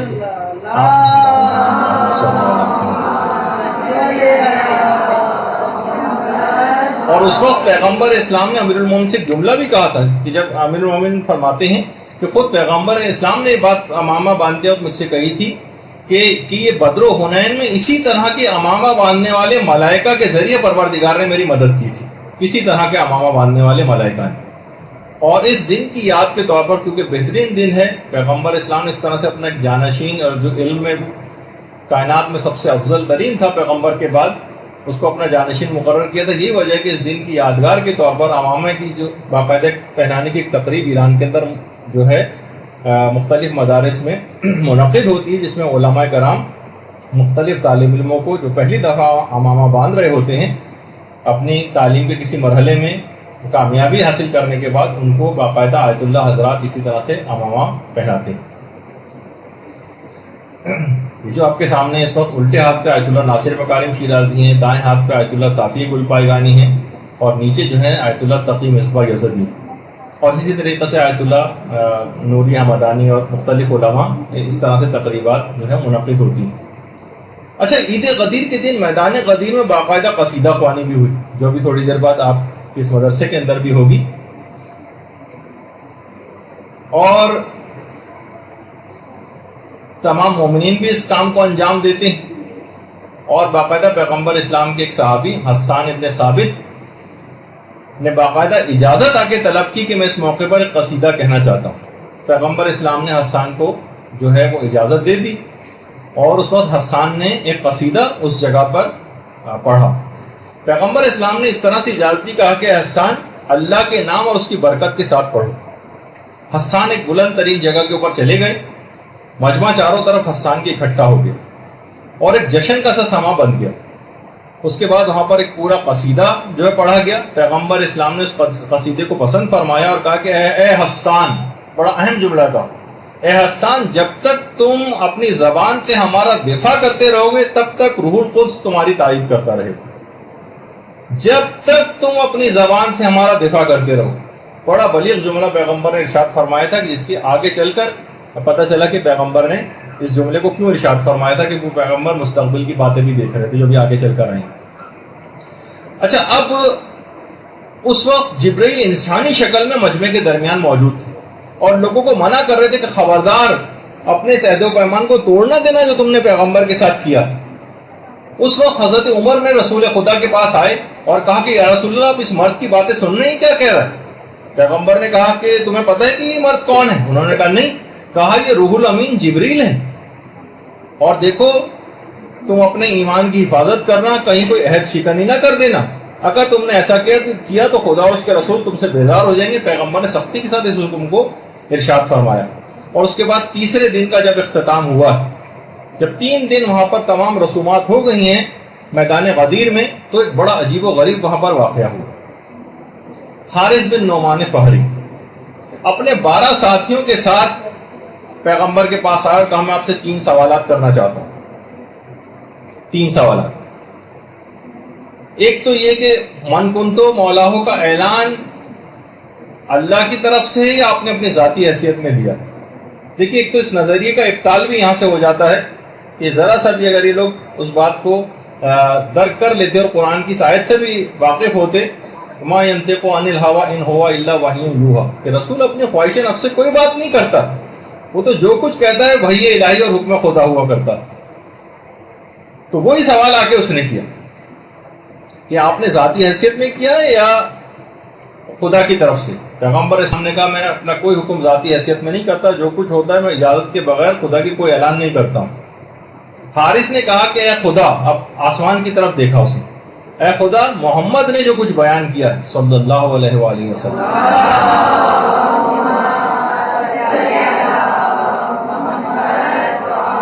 اگر یہ بات حق ہے جو انہوں نے بیان کی ہے تو مجھ پر آسمان سے اس وقت ایک پتھر آئے یا کوئی دردناک عذاب آئے۔ اسی وقت آسمان سے ایک پتھر آیا جو اس کے سر سے ہوتا ہوا نیچے سے جسم کے خارج ہو گیا، اور اسی کا وہیں پر کام تمام ہو گیا۔ اسی وقت ایک آیت نازل ہوئی، سأل سائل بعذاب واقع للکافرین لیس لہ دافع، اس ایک عذاب مانگنے والے نے عذاب مانگا اور کافروں کے لیے اس عذاب کو دفع کرنے والا کوئی نہیں، کوئی کافروں پر اس عذاب کو دفع نہیں کر سکتا۔ اچھا، جب ایک دفعہ میں نے اس آیت کی تفسیر ایک مشہور مسلمان مفسر کے ترجمہ قرآن کے اندر پڑھی تو یہاں اس کی تفسیر انہوں نے یہ لکھی ہوئی تھی، اس واقعے کا کہیں ذکر نہیں کیا تھا، بلکہ لکھا ہوا تھا ظاہر ہے جب انسان کوئی عذاب مانگے گا تو عذاب تو آئے گا ہی، نہیں مانگے گا تو نہیں آئے گا۔ یہ والی تفسیر لکھ کے بس اس سے اپنی جان چھڑا لی اور پورے واقعے کو نقل نہیں کیا۔ اور وہ من ماتا ولم یعرف والی جو حدیث ہے کہ جو اپنے زمانے کے امام کو نہ پہچانے وہ مر جائے گا تو کفر کی موت مرے گا یا جاہلیت کی موت مرے گا۔ تو ایک مشہور عالم دین نے اس کا جواب یوں لکھا تھا کہ ظاہر ہے اگر کسی زمانے میں کوئی امام ہوگا تو پہچانا جائے گا، نہیں ہوگا تو نہیں پہچانا جائے گا، فقط واللہ عالم، بس یہ لکھا۔ بہت مشہور عالم دین کی بات بتا رہا ہوں مسلمانوں کے۔ تو بہرحال اس قسم کی باتیں جب کوئی نہیں ہوتی، دلائل وغیرہ نہیں ہوتے، تو پھر انسان اس طرح کی باتوں کا سہارا لیتا۔ اچھا، اب یہاں تک کہ جب یہ سورہ معارج کی آیات نازل ہو گئی اور یہاں پہ کافر کا لفظ بھی آ گیا، اس کا معنی یہ ہوئے کہ اگر کسی نے اعلان، یعنی کوئی عام حکم نہیں تھا، یہ اتنا خطرناک حکم تھا کہ فوراً، یعنی اس کا نتیجہ اتنا خطرناک تھا کہ فوراً عذاب آیا، اور کافر کے لفظ سے یہ اشارہ بھی کر دیا گیا کہ جو اس حکم کو نہیں مانے گا اس کا انجام کافروں والا ہی ہوگا۔ پیغمبر اسلام نے کہا سب لوگوں سے مخاطب کر کے اس واقعے کے بعد، تم سب لوگوں نے دیکھ لیا اور سن لیا ہے؟ سب نے اقرار کیا، ہاں پیغمبر ہم نے سن لیا اور دیکھ لیا۔ تو اب اس کے بعد خیر یہ واقعہ اختتام پذیر ہوا اور یہ دن ایام ولایت کے نام سے لوگوں کے ذہنوں میں بیٹھ گئے۔ سب نے آ کر پیغمبر اسلام سے خدا حافظی کی اور اپنے اپنے ملکوں اور شہروں اور علاقوں کا رخ کیا، اور پیغمبر اسلام نے بھی اس کے بعد پھر مدینے کا رخ کیا۔ اچھا، اب یہ جو 3 دن کی تاخیر ہو گئی تھی، اس زمانے میں بھی کیلکولیٹڈ ڈیز ہوتے تھے، اگرچہ لوگ اونٹوں اور اس کے اوپر قافلوں میں سفر کرتے تھے، لیکن لوگ اپنے حاجیوں کا مختلف علاقوں میں شہر سے باہر نکل کر استقبال کے لیے آ جاتے تھے کہ وہ لوگ اب پہنچنے والے ہوں۔ 1 دن گزر گیا، 2 دن گزر گئے، 3 دن گزر گئے۔ آپ سوچیں کہ کسی ہمارے حاجی کی فلائٹ وہاں سے چل پڑی ہو اور یہاں پر پہنچ نہ رہی ہو اور 3 دن تک کوئی اطلاع نہیں آئے، کوئی اس زمانے میں تو اس طرح کے کمیونیکیشن کے ذرائع نہیں تھے، لوگوں نفسیاتی طور پر اتنے زیادہ لوگ جو ہے وہ ہو چکے تھے، ایک لحاظ سے پریشان بھی تھے کہ جب کوئی سوچے کہ 3 دن بعد کوئی فلائٹ پہنچے تو سب سے پہلے لوگ سے ہی سوال کریں گے نا بھائی کیا ہوا تھا ان 3 دنوں میں، اتنے تاخیر کا سبب کیا ہوا؟ لوگوں نے پوری تفصیل کے ساتھ وہ واقعہ سنایا کہ تاخیر کا سبب یہ ہوا، پورا پھر واقعہ غدیر کو لوگوں نے تفصیل کے ساتھ بیان کر دیا، اور اس طرح سے تمام علاقوں، تمام قبیلوں، تمام ملکوں اور تمام شہروں میں یہ اعلان غدیر ہر جگہ پہنچ گیا۔ البتہ یہ واقعہ اتنا سادہ سا نہیں رہا، اور اتنا سادہ نہیں تھا کہ منافقین اور شیاطین اس کو آرام کے ساتھ ہضم کر لیتے۔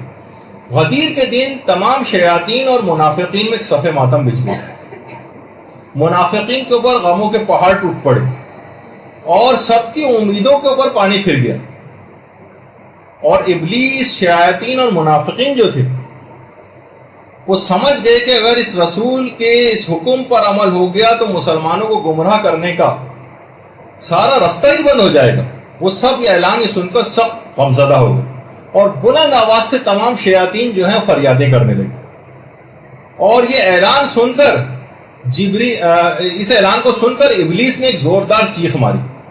ابلیس زوردار چیخ. ابلیس کی چیخیں میدان غدیر کے اندر کئی چیخوں کا تذکرہ ہوا روایات کے اندر. ہمارے پانچویں امام محمد باقر علیہ الصلوۃ والسلام فرماتے ہیں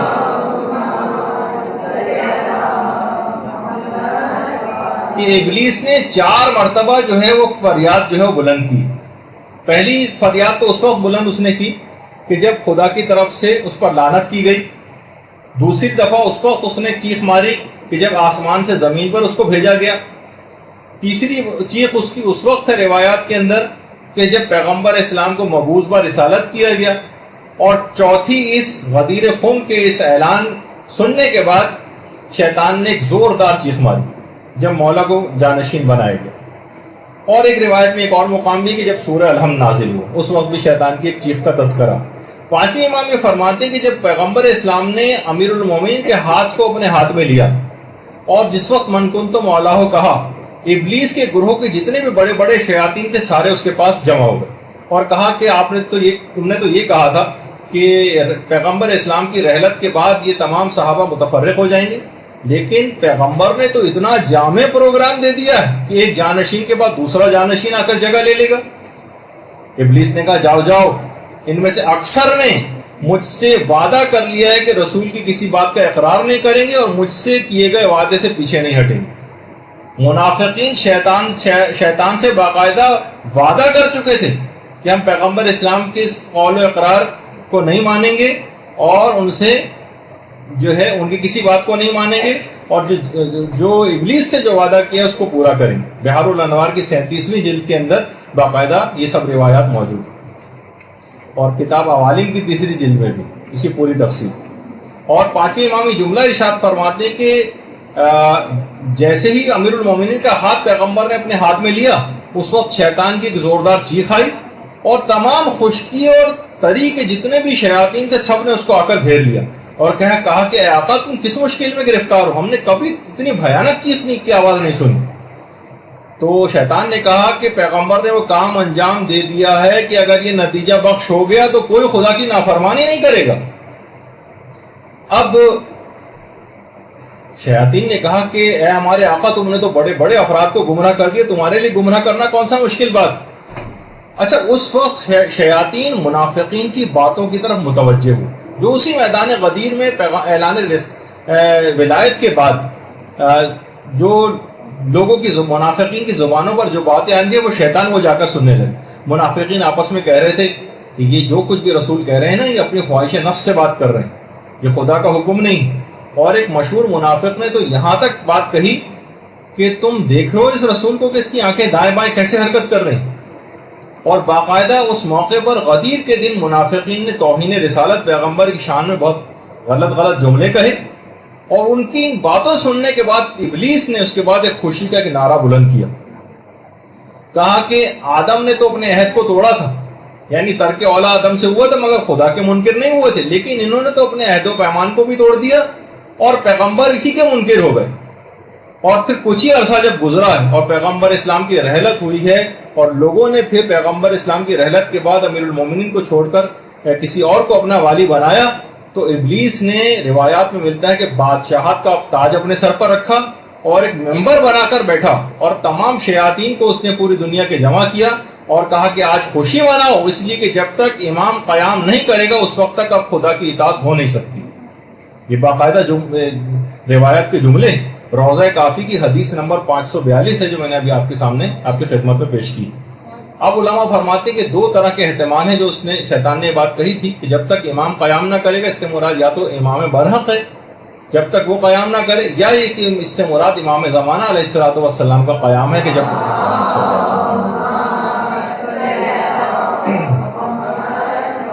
جب تک وہ قیام نہ کرے جب تک کہ خدا کی اب اطاعت ہو نہیں سکے گی. اور ایک اور روایت میں ہمارے چھٹے امام جعفر صادق علیہ الصلوۃ والسلام فرماتے ہیں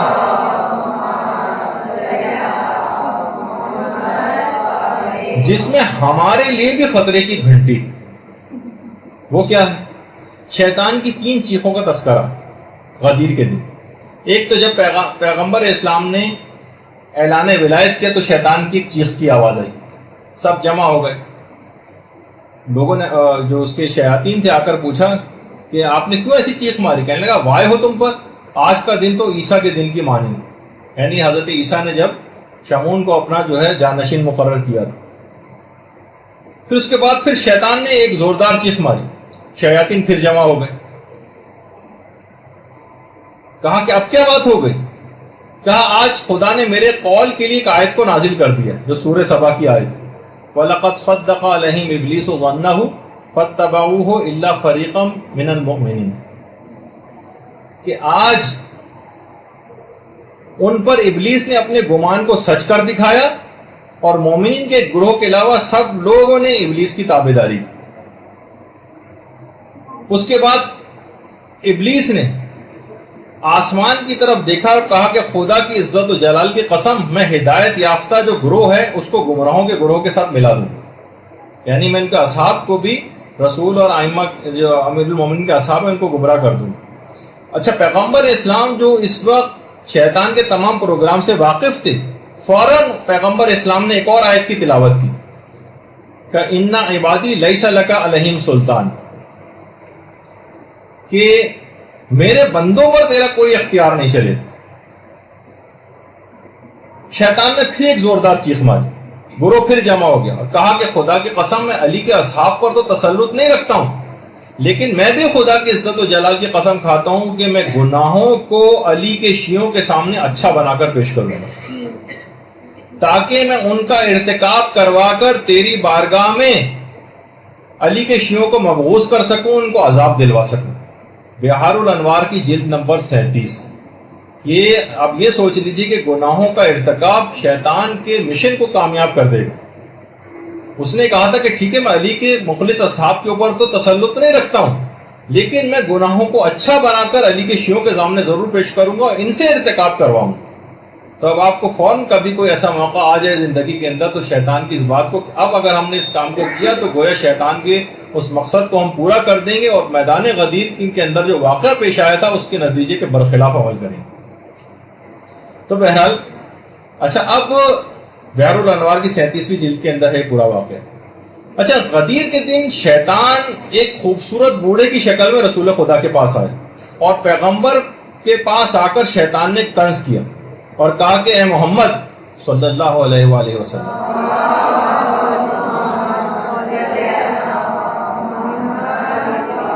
کتنے کم افراد ہیں جو آپ کی گفتگو کے مطابق واقعی طور پر آپ کی بیعت کرنے والے ہیں, کتنے کم. اچھا, پھر پیغمبر اسلام نے حلال و حرام سے متعلق بھی خطبہ غدیر کے اندر بہت کچھ گفتگو فرمائی ہے اور احساس دلایا ہے کہ اس میں کوئی رد و بدل نہ کریں اور خدا اور اس کی حجتوں نے جو کچھ بیان کر دیا بس حکم خدا کو وہیں تک رکھیں, اس کے مطابق عمل کریں. اور پیغمبر اسلام نے غدیر سے ریلیٹڈ جتنے بھی یہ گفتگو ہوئی ہیں اس میں امر بالمعروف اور نہی عن المنکر پہ خاص طور پر زور دیا ہے اور پیغمبر نے جملہ ارشاد فرمایا کہ میں اس بات کو تکرار کے ساتھ کہتا ہوں, بار بار کہتا ہوں, تکرار کے ساتھ کہتا ہوں کہ امر بالمعروف اور نہی عن المنکر کو ترک نہ کرنا. دیکھیے بہت اہم ترین خطبہ غدیر کے اندر صرف یہ کہ قصیدہ خوانی والا صرف پہلو نہیں بلکہ اس کے اندر ذمہ داریاں بھی بتائی گئی. باقاعدہ خطبہ غدیر میں جو موضوعات اور کلمات کی جو تعداد ہے وہ بھی علماء نے پوری ریسرچ کے ساتھ لکھی ہے, کیلکولیٹ کی. خدائی صفات پر 110 جملے پیغمبر نے اس خطبے کے اندر ارشاد فرمائے ہیں. اس کے علاوہ ولایت امیر المومنین علیہ السلام پر 50 جملے ارشاد فرمائے ہیں اور امام ولایت ائمہ علیہ السلام پر 10 جملے ارشاد فرمائے ہیں. اس کے علاوہ امام زمانہ کی حکومت کے متعلق 20 جملے ارشاد فرمائے ہیں. حلال و حرام کے متعلق بھی 20 جملے ارشاد فرمائے ہیں. کلمہ ائمہ یعنی ائمہ کا جو کلمہ ہے یہ تقریباً 10 جملے اس متعلق ارشاد فرمائے ہیں. مہدی جو امام زمانہ کا لقب ہے 4 جملے اس متعلق ارشاد فرمائے ہیں. اس کے علاوہ فضائل امیر المومنین پر 20 جملے ہیں. اسی طرح سے 50 سے زائد آیات قرآنی جو شاہد اور تفسیر کے طور پر اور تشریح کے طور پر پیغمبر اسلام نے جو اس خطبے کے اندر وہ 50 سے زائد ایسی آیتیں جو پیش کی ہیں، اور خود غدیر خم کے اس پس منظر میں واقع غدیر کے تقریباً 10 آیات قرآنی تو 10 سے زائد آیات قرآنی تو نازل ہوئی. ایک آدھ آیت صرف سے صرف لوگ واقف ہیں، لیکن 10 سے زائد آیتیں کم سے کم غدیر خم کے پس منظر میں نازل ہوئی. اچھا، اب ایک سوال یہ ہے، تھوڑی سی بات اس متعلق بھی ہو جائے، بس تھوڑی سی دیر رہ گئی ہے، اور ظاہر ہے کہ آپ اتنے ایسے ایسے پروگرام دیکھ لیتی ہیں جو 2 گھنٹے کے ہوتے ہیں، تو اگر ہمارے آقا و مولا کے لیے کہ 2 گھنٹے کا اس طرح کا پروگرام مستقل آپ کو اٹینڈ کرنا پڑ جائے تو میرا خیال ہے اتنا پریشان نہیں ہونا ہے.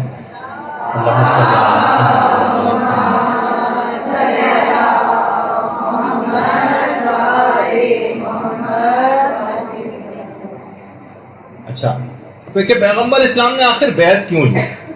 کیا ضرورت تھی الگ سے بیعت لینے کی؟ دیکھیے پیغمبر نے اس سے پہلے بھی تو کتنے سارے احکامات دیے، بس احکام آتے تھے، نص رسول ہوتی تھی، لوگ ویسے ہی مانتے تھے. لیکن پیغمبر جانتے تھے کہ اس بیعت کو آنے والے دنوں میں ثقیفہ کی بیعت کے مقابلے میں آ کر اس کو باطل کرنا، تاکہ جب لوگ بیعت توڑ کر کسی نئی بیعت کو اختیار کریں تو ان کا وہیں پر ابطال ہو جائے کہ یہ وہی شخص ہے جو کچھ ایام پہلے حکم خدا اور رسول پر امیر المومن کی بیعت کر چکا ہے اور اب یہ بیعت شکنی کرنے جا رہا. دیکھیے دیگر بیعتیں بھی جو ہوئی ہیں وہ الگ نوعیت کی تھیں، اس میں فقط چند افراد تھے جو یہ آپس میں ایک دوسرے کا انتخاب کر رہے تھے یا اپنی بنائی ہوئی شورا کے ذریعے انتخاب ہو رہا تھا. لیکن اس بیعت میں اور دیگر بیعتوں کے اندر زمین و آسمان کا فرق ہے. اب ایک سوال ہے، بس ویسے تو اتنا بڑا موضوع تھا غدیر کا، لیکن ایک سوال کہ اتنے دماغوں میں آتا ہے 1,20,000 صحابہ کا مجمع، اتنے واضح اعلان کے بعد لوگوں نے بیعت شکنی کیوں کی؟ بہت اہم سوال. دیکھیے کیسے ممکن ہے، لوگ اکثر معترضین یہ سوال کرتے ہیں کہ 1,20,000 صحابہ کا مجمع ہو، اتنی بڑی تعداد میں لوگوں نے حدیث غدیر سنی ہو اور ثقیفہ میں کوئی اعتراض نہ کرے، یہ کیسے ممکن ہے؟ تو دیکھیے پہلی بات تو یہ ہے کہ لوگوں نے جو کچھ بھی عمل کیا وہ ایک الگ طرف ایک بات رہی جس کا بھی جواب آ جائے گا، لیکن یہ بات ایک طے شدہ ایک کنفرم واقعہ ہے جس کا آج تک کبھی کسی نے کوئی انکار نہیں کیا. تمام تفاسیر میں، تمام علم کلام کی کتابوں میں، تمام ادبیات میں، تمام تاریخ میں، احادیث کے تمام شیعہ و سنی ذخیروں میں اس واقعے کی تفصیلات سے تمام کتابیں بھری پڑی. خود امام نسائی انہوں نے 250 واسطوں کے ساتھ اس واقعہ غدیر کو نقل کیا. تو اس کے واقع ہونے میں تو کوئی شک و شبہ نہیں. ہاں وہ سوال البتہ اپنی جگہ رہتا ہے کہ لوگوں نے پھر خاموشی کیوں اختیار کی. تو پہلی بات تو یہ کہ پیغمبر اسلام کے جتنے بھی مخلص اصحاب تھے سب لوگوں نے خاموشی اختیار نہیں کی تھی، بلکہ بعض افراد تو باقاعدہ بولے تھے، انہوں نے اعتراض کیا تھا. حضرت سلمان نے، حضرت مقداد نے، طلحہ نے اور زبیر نے بھی، اور باقاعدہ حضرت زبیر نے تو ثقیفہ کے سرداروں پر تلوار تک کھینچ لی تھی. یعنی ایسا نہیں تھا کہ سب لوگ مان گئے. اچھا بعض افراد جو نہیں مانے تھے، کچھ ایسی ان کے خیال میں کچھ مصلحتیں تھیں یا وہ خون خرابے سے گریز کرنا چاہتے تھے. کچھ لوگ اس وجہ سے بعد میں اس چکر میں نہیں پڑے اور اپنے آپ کو ایک لحاظ سے غیر جانبدار انہوں نے کر لیا. بعض افراد جو تھے وہ بعض دھمکیوں کی وجہ سے خوف زدہ تھے، اس وجہ سے خاموش ہو گئے. ہر آدمی دھمکی کو جو ہے وہ برداشت نہیں کر سکتا. کچھ افراد کو کچھ فائدے مستقبل میں ملنے والے تھے اور امیر المومنین کی شخصیت اور کردار سے واقف تھے کہ یہ تو کوئی سا بھی فائدہ ہمیں ملے گا نہیں، ان کی عدالت سے ہم واقف ہیں، ہمیں تو کچھ ملنے ملانے والا ہے نہیں ان کے بعد. تو جہاں کہیں ان کو زیادہ بہتر صورتحال نظر آ رہی تھی اس کی طرف جا رہے تھے. علماء فرماتے بعض اتنے سادہ لوح تھے کہ ان کو سمجھ میں ہی نہیں آ رہا تھا کہ ہم کیا کریں. گاؤں دیہات والے اس زمانے میں عرب ہوتے تھے انتہائی سادہ لوگ. یعنی ابھی بھی آپ دیکھیں گاؤں دیہات میں جب الیکشن ہوتے ہیں تو ان کو یہ بھی نہیں پتا ہوتا، اس کا امیدوار کا نام بھی نہیں پتا ہوتا کس کو ووٹ دینے جا رہے ہیں. آج کل کے دور میں جو اتنا زمانہ ترقی کر چکا ہے اور وہ کہتے ہیں کہ جناب اچھا وہ فلاں نشان کے اوپر اور اونٹ گاڑی پر اور فلاں پھل کے اوپر اور سیب پر اور میز پر اور قلم پر کسی کو جا کر نشان دے کے وہاں اسٹیمپ لگا دیں. تو اسی طرح سے اس زمانے میں بھی اتنے سادہ لوگ ہوتے تھے. اچھا بعض ایسے تھے کہ جو باقاعدہ انکاری تھے اور امیر المومنین سے باقاعدہ کینہ اور دشمنی رکھتے تھے.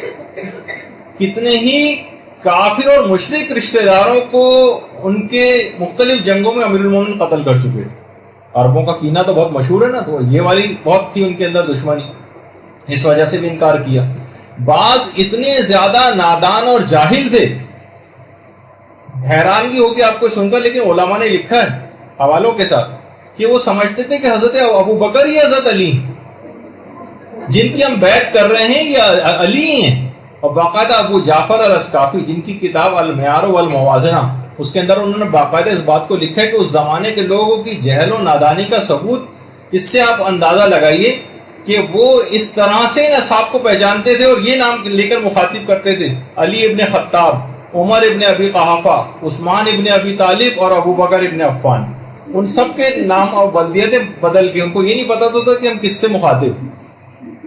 تو اس زمانے کی ایک یہ بھی وجہ تھی کہ ایسے افراد، اور باقاعدہ بیعت لینے کے لیے بعد میں عربوں کے گروہ کو ایک خطیر رقم جو ہے وہ دے کے بھیجا گیا تھا، جو کہ لالچ میں بہت سارے افراد نئی بیعت کو قبول کر لیں، اور کہا تھا کہ جو پیسے سے قبول کر لے وہ پیسہ لے، اور جو پیسے کو قبول نہ کرے تو پھر جو ہے اس کے لیے ڈنڈے کو تیار رکھیں، اس کی مال وغیرہ لگائیں. شیخ مفید نے کتاب جمل میں اور شرح اصول کافی میں محمد صالح مازندرانی نے باقاعدہ اس بات کو بیان کیا. اور کچھ لوگ اسلام میں ظاہر ہے کہ مفادات کی پاسداری کے لیے بھی داخل ہوئے تھے، سازشوں کے تحت مال غنیمت کے لالچ میں. بہت سے آپ کو پڑھتی ہیں آپ کتابوں میں کہ پورے قبیلے مسلمان ہو جاتے تھے.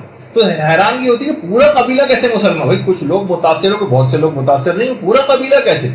تو پورے قبیلے میں مسلمان ہو جاتے تھے لیکن دل سے قائل نہیں ہوتے تھے، کیونکہ قبیلے کو چھوڑنے کے معنی یہ ہوتے تھے کہ جیسے کوئی بھیڑ جو ہے وہ بھیڑیوں کے غلے میں اس کو چھوڑ دیا جائے. یعنی اگر کوئی شخص قبیلے سے ہٹ جائے اگر تو اس کو اکیلا پا کر لوگ اس کے مال و اسباب لوٹتے تھے اور اسے قتل کر دیتے. قبیلے کے ساتھ رہنا ضروری ہوا. پورے نے زیادہ تر لوگوں نے یا سردار نے قبول کر لیا تو پورے کا پورا قبیلہ بھی مسلمان ہو گیا لیکن دل سے مسلمان نہیں تھے. تو اس طرح کے بھی بہت سارے افراد ایسے تھے کہ جو اس طرح کے تھے کہ جو کہ بعد میں انکاری ہو گئے، اور بعض عہدوں کے لالچ میں تھے. کچھ تو آپ کو پتا کہ فتح مکہ کے بعد اسلام کے کتنے وہ افراد کی جنہوں نے اسلام کے خلاف تلوار چلائی تھی، اچانک سے وہ مسلمان ہو گئے، ابو سفیان وغیرہ کی طرح سے، اور کتنے اس قسم کے افراد بھی موجود تھے. تو بہرحال اسلامی معاشرے کی ایک بہت بڑی مصیبت جسے کہا جائے، مشکل، ایک نفاق اور منافقین کی صورت میں وہ اس وقت اس زمانے میں موجود تھی. اور علماء نے جو باقاعدہ جنہوں نے قرآن پر کام کیا انہوں نے ایک بات کو لکھا ہے کہ اگر قرآنی آیات کی ہم ترتیب کا جائزہ لیں تو منافقین کے بارے میں اکثر آیات پیغمبر اسلام کے حیات ظاہری کے آخری زمانے کی، آخری زمانے میں ساری منافقین کے متعلق آیات ہیں. یہی وجہ ہے کہ آخری پیغمبر اسلام کے اس حج کے واقعے کے بعد منافقین نے آپس میں باقاعدہ ایک ایگریمنٹ کیا، سائن کیا تھا کہ، اور اسلام کے خلاف ایک دقیق اور پیچیدہ سازش بھی تیار کی تھی، جو کہ ابھی آج تو ہمارا اس کا موضوع جو ہے وہ نہیں ہوگا. اچھا، اب یہ جو ہوا تھا یہ تمام چیزیں انکار ولایت جن افراد نے کی تھی ان کے بھیانک نتائج بھی سامنے آنے لگے. کہ جب باقاعدہ امیر المومنین نے اصحاب کی جماعت سے کہا تھا کس کس نے یہ حدیث سنی ہے وہ کھڑا ہو جائے، تو کچھ گروہ کھڑا ہو گیا تھا جس نے گواہی دی تھی اور بعض نے گواہی نہیں دی تھی، اور اس کے نتیجے میں لا علاج بیماریوں کے اندر جو ہے وہ لوگ مبتلا ہو گئے. ایک دفعہ کسی عالم سے کسی نے پوچھا تھا، کچھ لوگوں نے اس کو فیس بک وغیرہ پہ ساتویں امام کے نام سے منسوب کر کے بھی ڈالا ہوا ہے، لیکن وہ پتہ نہیں کہ ساتویں امام نے کہا بھی تھا یا نہیں، کہ پیغمبر اسلام نے کیوں کہا تھا کہ کلنا محمد، سب ائمہ کے لیے 14 کے 14 کے لیے یہ بات کیوں نہیں کہہ دی تھی کہ سب کے سب علی. تو ان عالم نے یہ بات کہی کہ لوگوں سے غدیر کا ایک علی تو برداشت نہیں ہو تو 14 علی کس طرح سے برداشت ہو جاتی. تو بہرحال لوگوں نے اس طرح سے بعد میں باقاعدہ انکار کیا کہ انس ابن مالک جو ایک صحابی تھے، باقاعدہ وہ خود اپنا منہ کو چھپا کے پھرتے تھے، ایسے بیماری چہرے کے اوپر ہو گئی تھی کہ ہر وقت چہرے کے اوپر کپڑا ڈال کے رکھتے تھے. ابن قتیبہ نے المعارف کے اندر اور ابن ابی الحدید نے شرح نہج البلاغہ کے اندر ان کا تذکرہ کیا. اس کے علاوہ ایک اور برا بن عازب، یہ بھی اپنے اندھے ہو گئے تھے کیونکہ انہوں نے گواہی نہیں دی تھی، اور ارجح المطالب کے اندر باقاعدہ یہ بات ہے کہ اپنے چہرے کو چھپا کر پھرتے تھے. زید ابن ارقم کے متعلق بھی وہ بھی اسی وجہ سے نابینا ہو گئے تھے. اور جریر ابن عبداللہ بجلی، یہ بھی گواہی کو چھپانے کے نتیجے میں باقاعدہ اتنے زیادہ اس طرف گئے کہ انہوں نے معاذ اللہ اس کے بعد جو ہے امیر المومنین پر لعنت بھی کی اور جاہلیت اور کافر ہو گئے. یعنی یہاں تک اس بات کا تذکرہ آیا. تو دیکھیے فقط صرف یہاں ایک بات یہ بھی ہے علماء نے کہی ہے کہ صرف تعریفیں کرنے سے دیکھیے کام نہیں چلتا، صرف قصیدہ گوئی سے کام نہیں چلتا. بخن بخن یا علی، بہت سارے لوگوں نے اس موقع پہ بات کہی تھی. لوگ کہتے ہیں مبارک ہو مبارک ہو، مبارک کے معنی میں نہیں، واہ واہ یا علی واہ واہ، جو آج کل بھی ہمارے یہاں ہوتا ہے کہ صرف واہ واہ کریں اور تعمیل احکام نہ کریں، تو اس زمانے کے واہ واہ کرنے والوں جیسا انجام ہو جائے گا. نجاشی جو شاعر تھا، نجاشی، ایک تو وہ حبشہ والے نجاشی کی بات نہیں، اور ایک شاعر نجاشی تھا جو امیر المومنین کی بہت تعریفیں کیا کرتا تھا اور قصیدے کہتا تھا. لیکن رمضان میں جب اس نے شراب پی تو باقاعدہ امیر المومنین نے زائد کوڑے اس کو لگوائے. ایک تو رمضان میں شراب پی اس وجہ سے. ابھی جن کا تذکرہ ہوا تھا جو رسول کی شان میں شاعری کرتے تھے، اس سے پہلے زبردست قصیدہ خوانی کی تھی خود میدان غدیر میں، لیکن بعد میں کیا ہوا، انجام صحیح نہیں ہوا، اپنے قول سے پھر گئے. اور دوسرے لوگوں نے تو پھر بھی چوتھے نمبر کا خلیفہ مان لیا، انہوں نے چوتھے نمبر پہ بھی نہیں مانا اور اس سے بھی انکاری ہو گئے. تو آپ نے دیکھا کہ صرف بہرحال واہ واہ کرنے سے اور صرف قصیدے کہنے سے کام نہیں چلتا، اگرچہ یہ بھی بہت اہم ذمہ داری، یعنی جب یہ کہ یہاں پر ابھی فوراً بعد ہی کچھ قصیدہ خوانی وغیرہ آپ لوگ کریں گی، لیکن تعمیل احکام بھی ساتھ ساتھ کرنی، ورنہ دیگر لوگوں کا انجام ضرور ملوث خاطر رکھنا چاہیے جو صرف تعریفیں کر کے دیں. دیکھیے بعض علماء نے بالکل صحیح مثال دی کہ ہم تبرک اور برکت کے لیے اپنے امام کو امام تو نہیں مانتے کہیں. رسول اللہ نے تو اولا بالتصرف کے معنی میں کہا تھا. بہت ساری روایتوں میں کہ اعلان غدیر سے پہلے، ولایت کا اعلان کرنے سے پہلے کہا تھا کہ کیا میں تمہارے نفسوں پر تم سے زیادہ اولویت نہیں رکھتا؟ سب لوگوں نے کہا تھا ہاں یا رسول اللہ اب رکھتے. پھر کہا تھا من کنت مولا. تو اس کا مطلب ہے پیغمبر نے پہلے اقرار لے لیا تھا کہ لوگوں کی جانوں پر، مالوں پر اور نفسوں کے اوپر علی اولا بالتصرف، جس طرح سے پیغمبر. اب مثلا علی کہیں کہ عورتوں کو پردہ کرنا، اب جو تبرک کے لیے صرف برکت کے لیے علی کو امام مانے گی، وہ مجلس بھی کرے گی، وہ جشن بھی اپنے گھر کے اندر منعقد کرے گی، نجاشی کی طرح سے مثلا ان کی شان میں قصیدہ خوانی بھی کرے گی، مگر پردے کی بات نہیں مانے گی. لوگ گھروں میں اپنے جشن کرتے ہیں، انتظام کرتے ہیں، شعراء کو بلا کر لاتے ہیں، خوب تعریفیں کرتے ہیں مولا کی. اور وہی مولا جس کا آپ کے مال کے اوپر بھی تصرف ہے، جب وہ آپ سے خمس کا تقاضا کرتا ہے تو وہی مومن جو ابھی تک جشن میں تعریفیں کر رہا تھا اب آئیں بائیں شائیں کر رہا ہے، اب جو ہے وہ بہانے بنا رہا ہے. دیکھیے پیغمبر اسلام نے اولا بالتصرف کے عنوان سے مولا ماننے کو کہا تھا، فقط اظہار محبت کا تقاضا نہیں کیا تھا میدان غدیر میں. وہ تو بہت پہلے ہو چکا تھا، قل لا اسألکم علیہ اجرا الا المودۃ فی القربى، تو بہت پہلے کی بات تھی. صرف یہی نہیں تھا کہ اعلان جو میدان غدیر ہے اس کے اندر صرف محبت کا اظہار آپ آ کر کریں، اتنے اہتمام کی دوبارہ ضرورت نہیں تھی، وہ تو پہلے بات ہو چکی تھی. تو علی سے اظہار محبت کا جو تقاضا تھا من کنت مولا کا، وہ مصداق نہیں تھا بلکہ اولا بالتصرف کے معنوں پر، یعنی مال کے اوپر اولا بالتصرف، جان کے اوپر اولا بالتصرف، اولاد کے اوپر اولا بالتصرف، یعنی پوری زندگی پر یہ مولائیت ہمارے محیط ہے. امام جب موجود ہو تو یہ ولایت براہ راست ہوتی ہے، اور ان کی غیبت میں فقیہ جامع شرائط کے ذریعے اس ولایت کا ایک حصہ آپ تک پہنچتا. چاہے اختیارات میں اختلاف ہوگا لیکن ولایت فقیہ اسی ولایت کا جز اور ایک کنٹینویشن، اس کے الگ دلائل ہیں علماء جو بیان کرتے ہیں. تو دیکھیے وہی مولا جو کہ لقب یافتہ ہے باب مدینۃ العلم، وہ بار بار علم حاصل کرنے کی تاکید کر رہا ہے، بار بار. ہم جشن میں اسی مولا کے علم کے قصیدے پڑھ رہے ہیں، مگر علم حاصل کرنے کے لیے کبھی کوئی کوشش، کوئی اقدام نہیں کرتے. مثلا کہا جاتا ہے لوگ کہ بھائی بچوں کو اپنے تعلیم یافتہ بنانا چاہیے، تو لوگوں سے آپ پوچھیں تعلیم یافتہ بنانے کے لیے کیا کریں، وہ کہیں گے بھائی تعلیمی اداروں میں بھیجیں، اسکولوں میں، کالجوں میں، یونیورسٹیوں میں. دنیاوی تعلیم کے لیے وہاں بھیجتے ہیں نا. اچھا دین کے لحاظ سے بھی تعلیم یافتہ بنانا ہے ان کو، اب ان کو کہاں بھیجیں؟ تو اس میں سب لوگ اگر خاموش ہو جاتے ہیں. بھائی جب ہر دنیاوی تعلیم کے لیے اسکول، کالج اور یونیورسٹی کی ضرورت ہے تو دین کی تعلیم کے لیے کسی مدرسے، کسی دینی اسکول، کسی دینی یونیورسٹی، کسی دینی کالج کی ضرورت نہیں پیش آئے گی جہاں پہ جا کر وہ یہ علوم کو حاصل کرے. تو لوگ وہاں اگر خاموش ہو جاتے ہیں. تو آپ خود بتائیے کب علم حاصل کرنے کے لیے ہم نے اقدام کیا؟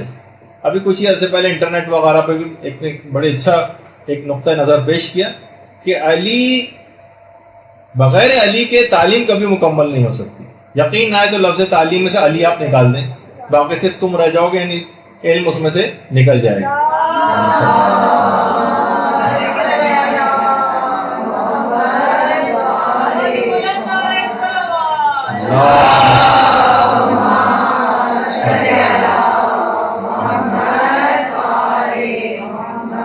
تو دینی تعلیم کے لیے مدارس میں بھیجنا پڑے گا، تب یہ لوگ جا کر دین کا علم کچھ ان کے پاس آئے گا، جس کا ٹرینڈ ہمارے یہاں بالکل نہیں ہے.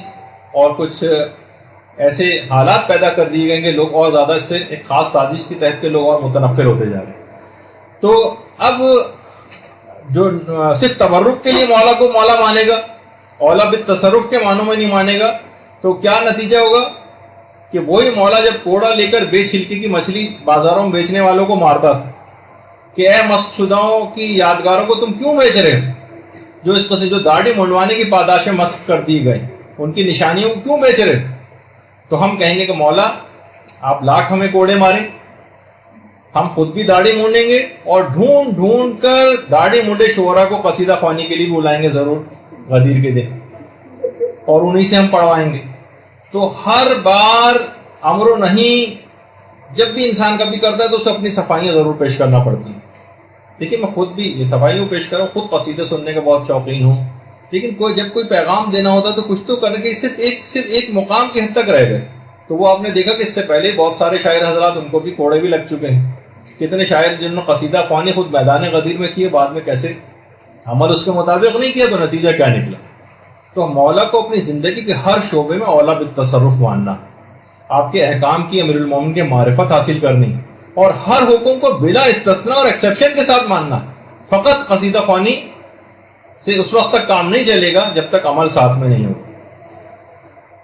اور جب یہی وجہ ہے کہ حضرت علامہ اقبال کا جو شعر ہے نا کہ زائران کعبہ سے اقبال یہ پوچھے کوئی کیا حرم کا تحفہ زمزم کے سوا کچھ بھی نہیں. یعنی جس وقت انسان وہاں جاتا ہے وہاں سے صرف حاجی حضرات صرف زمزم، وہ بھی اپنی جگہ فضیلت کا حامل اور تحفہ ہے واقع، لیکن امام کے ساتھ وہ جو ولایت کا اعلان جو ہوا تھا وہاں اس سرزمین کے اوپر، جب حج کر کے تم واپس آ رہے ہو تو اس کی کوئی خوشبو، اس کی کوئی تجدید عہد وہ بھی تمہارے ساتھ واپس جانا چاہیے. صرف یہ نہیں کہ صرف زمزم لے کر وہاں سے واپس آ گئے. تو اب بہت ساری باتیں اس کے اندر ایسی ہیں کہ دیکھیے آپ ایک بس جلدی اس بات کو اور مکمل کر دیا جائے کہ اس دن کرنا کیا. دیکھیے خوشی کا دن ہے، ہر وہ کام اس دن آپ کو کرنا ہے جس کا شریعت میں اجازت دی گئی ہو، جس کی انسانی ضمیر بھی اجازت دی. ایسا کوئی بھی پروگرام جس میں انحراف ہو، جو یا ابھی یا آئندہ کبھی شریعت سے متصادم ہونے والا، اس کام کو روک دینا. کچھ ہی سال پہلے اسی شہر کراچی میں 3 شعبان ایک شیعہ مومن کے علاقے سے ملحقہ ایک جگہ پر باقاعدہ 3 شعبان کو جشن کے موقع پر بعض حضرات نے ایک سازش کے تحت ایک رقاصہ و گلوکارہ کو اس پروگرام کے اندر جو بلایا گیا، اور آج کل خاص طور پہ قوال کو ہر جگہ انٹری کروائی جاتی ہے ان کی.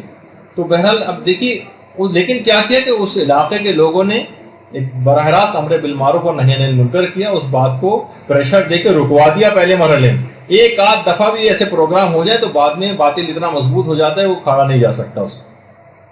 تو بہرحال اب خاص طور پر یہاں کہوں کہ یہاں بزرگوں کی ذمہ داری زیادہ ہے. بزرگ سارے اس معاملے میں پیچھے ہو جاتے ہیں، جوانوں کو آگے کر دیتے. جوانوں کا خون ذرا گرم ہوتا ہے، تیز ہوتا ہے، فتنے فساد کی نوبت آتی ہے.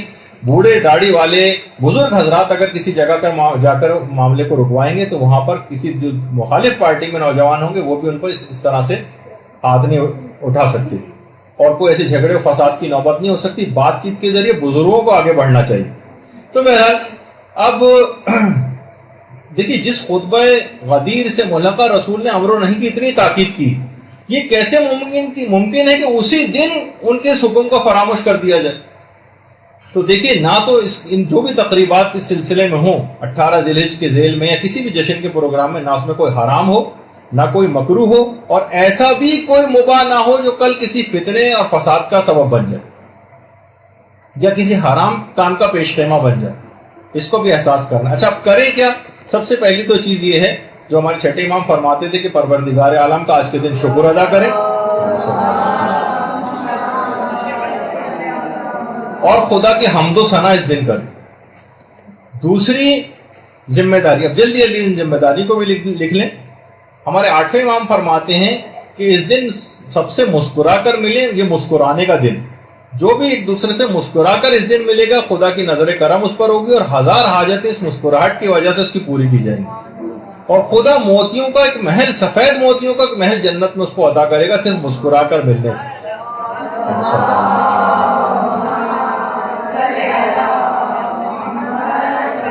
اچھا, اس دن کو عید کے دن کے طور پر بھی منانے کی بڑی تاکید آئی. ہمارے 8ویں امام یہ بات ارشاد فرماتے ہیں کہ جو بھی اس دن کو عید کے طور پر منائے گا اس کے مال میں برکت زیادہ خوب ہو جائے گی. اور اس کے علاوہ بچوں کو عیدی اور تحفے تحائف وغیرہ وہ بھی تقسیم کریں. ہمارے 8ویں امام کی سیرت تھی کہ وہ تحائف بہت تقسیم کرتے تھے آج کے روز. اور غدیر کے دن جمع ہو کر جشن منائیں. اس کا جیسے کہ ہم لوگ بھی اس موقع پر یہاں جمع ہیں, خود امیر المومنین نے جو بات اس سلسلے میں ارشاد فرمائی ہے کہ اس دن ایک دوسرے کے پاس جمع ہو تاکہ خدا تم سب کے امور کو آسان فرما دے, یعنی تمہارے سارے بگڑے کام بن جائیں گے اگر تم ایک دن جمع ہو کر اس جشن کو مناؤ. اور اس کے بعد اگلی جو ذمہ داری ہے وہ یہ ہے کہ مومنین اس دن ایک دوسرے سے عید کی طرح سے ملاقات کے لیے جائیں, جیسے عید وغیرہ میں آپ لوگ جاتے ہیں.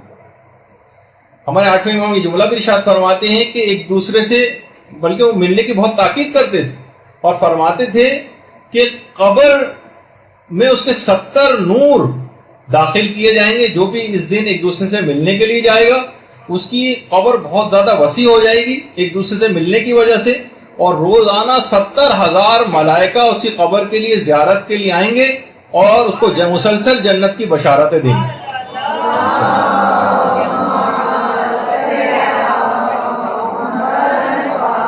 علماء اور مراجع بھی ایک دوسرے سے ملاقات کے لیے جاتے ہیں. یہ آیت اللہ جعفر سبحانی ہے جو آیت اللہ شیخ جواد تبریزی سے ملاقات کے لیے پہنچے. اچھا, اسی طرح سے اس دن زیارت امیر المومنین کی بڑی تاکید ہے. اس دن زیارت امیر المومنین ضرور پڑھی جائے.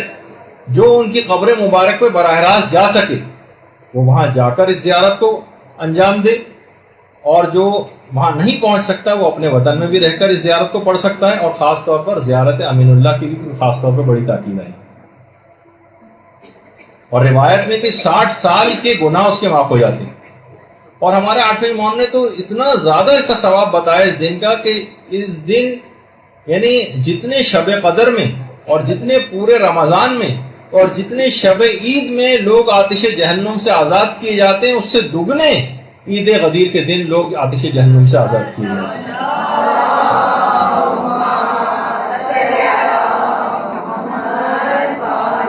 اور ایک 2 رکعت کی نماز جو کہ ہم نے اس پہ اپنے فیس بک کے اکاؤنٹ میں بھی جو ہے لگائی تھی, وہ اس دن کے نزدیک آدھے گھنٹہ پہلے اس کا ٹائم ہے تقریباً زور سے, لیکن جو اس وقت نہیں پڑھ سکے وہ اب بھی پڑھ سکتے ہیں اس کو, اور جو اب نہ پڑھ سکیں وہ اگلے دن یا بہرحال کسی نہ کسی عنوان سے اس نماز کو پڑھ ہی لیں. کہ اگر اس طریقے سے جو اس کے اندر لکھا ہوا ہے کہ 2 رکعت کی نماز اگر کوئی پڑھ لے گا تو 6 امام میں جملہ ارشاد فرماتے ہیں کہ اسے 1 لاکھ حج اور 1 لاکھ عمرے کا ثواب دیا جائے. 1 لاکھ حج اور 1 لاکھ عمرہ. اب اتنا وقت نہیں ہے, اس کے اندر آپ فیس بک پہ جا کے اس کا طریقہ دیکھ سکتی ہیں, وقت بہت ختم ہوتا جا رہا ہے. اور اسی طریقے سے آج کے دن کے روزے کا بڑا ثواب ہے, اور بہت سی روایت میں 60 مہینوں کے روزے یا 60 سال کے روزوں سے افضل قرار دیا گیا ہے. بہت سی روایت میں 100 مقبول حج اور 100 مقبول عمروں کا ثواب.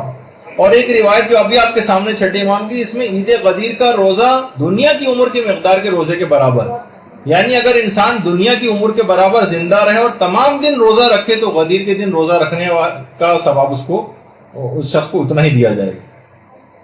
تو بہرحال روزے کے حوالے سے ہے. اچھا, پھر اس دن خوشبو لگانے کی بڑی تاکید آئی ہے. اس دن جو ہے آپ لوگوں کو افطاری کروائیں, اور ابھی کچھ آپ کو تبرک بھی ملے گا انشاءاللہ اس کے بعد. تو جو مستحب روزے سے ہیں خواتین, آپ چاہیں تو ایک دوسرے کو افطاری اس طرح سے بھی کروا سکتی ہیں, وہ تبرک کھلوا کر وہ ثواب مل جائے گا. اور اہل بیت کے دشمنوں پہ آج کے دن لعنت کریں. اور ایک اور چیز جو آپ کے انٹرسٹ کی کافی ہوگی, نیا لباس پہنے, اور اگر نیا لباس ممکن نہ ہو تو صاف ستھرا لباس. آیت اللہ شیخ جواد تبریزی تو تاکیدی مستحب سمجھتے تھے نیا لباس بنانے کو آج کے روز, اور ایک دوسرے کو مومنین مبارکباد دیں. اور یہ کہہ کر مبارکباد نہیں، کچھ تو مفاتی کے اندر بھی طریقے ہیں، لیکن الحمدللہ الذی جعلنا من المتمسکین بولایت امیر المومنین والائمۃ علیہم السلام، یہ کہہ کر ایک دوسرے کو مبارکباد دیں۔ اور آج کے دن صدقہ دینے کی بھی بڑی تاکید آئی، 1 درہم یا 1 روپیہ صدقہ دینا آج 2 لاکھ درہم یا 2 لاکھ روپے دینے کے برابر، اتنا زیادہ ثواب۔ آج کے دن کثرت کے ساتھ درود پڑھنے کی بڑی تاکید آئی ہے۔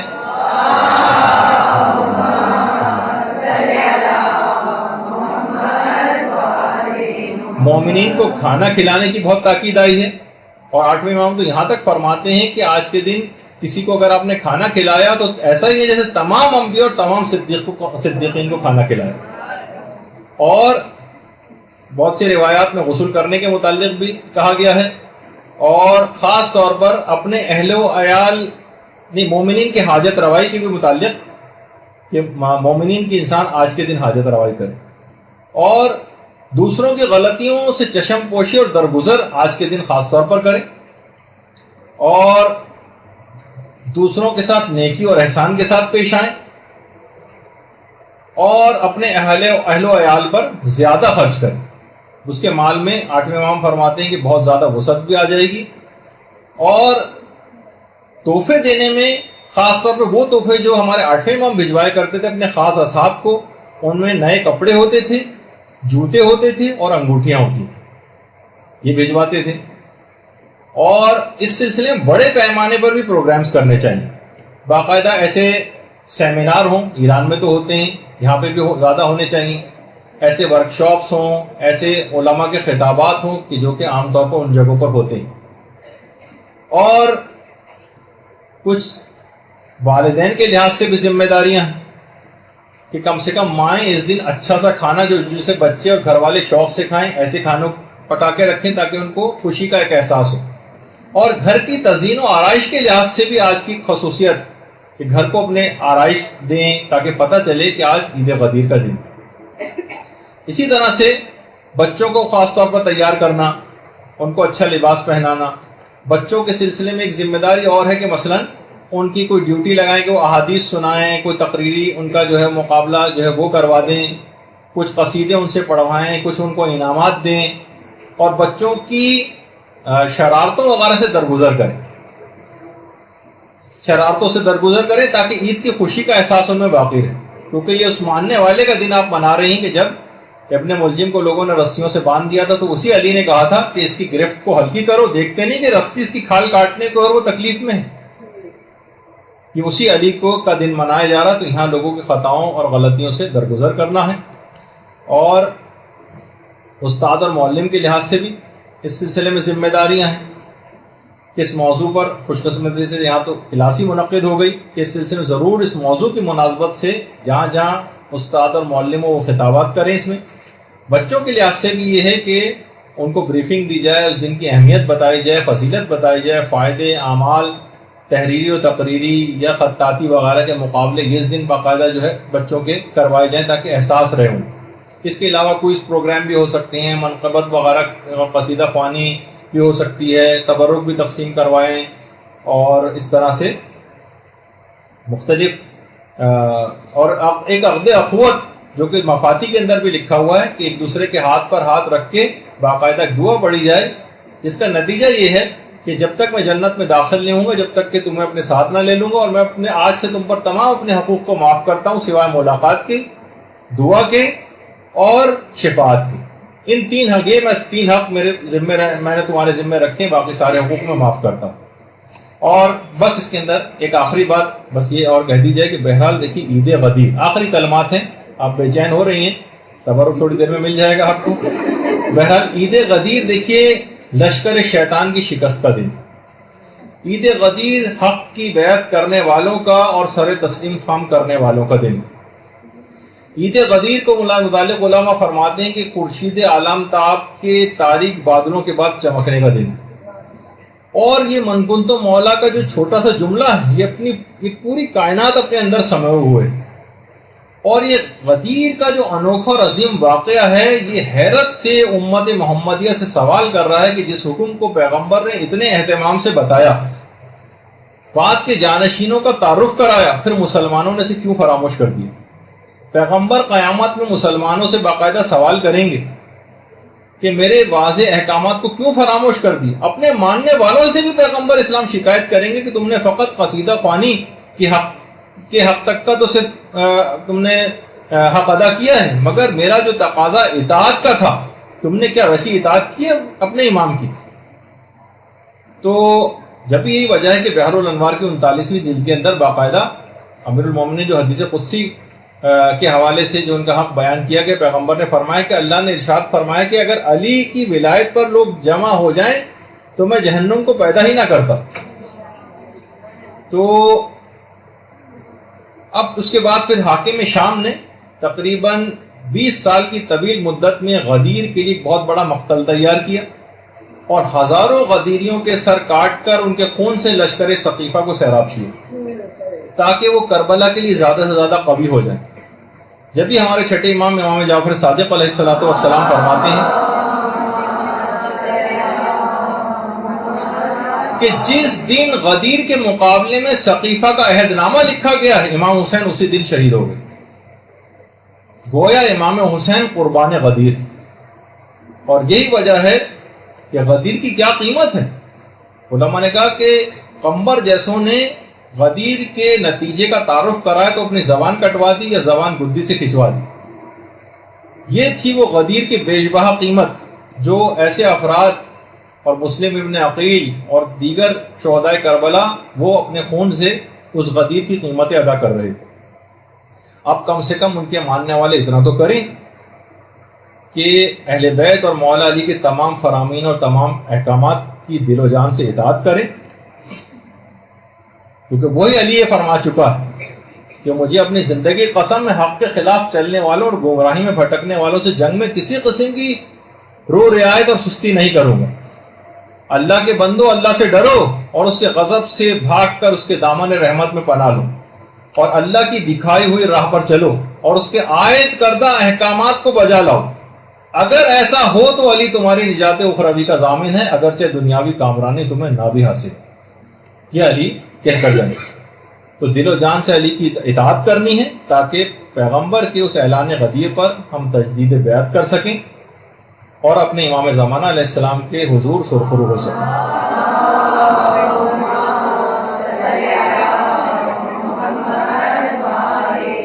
اب آپ کو جو بھی قصیدہ خوانی کرنی ہے وہ آپ کر لیں.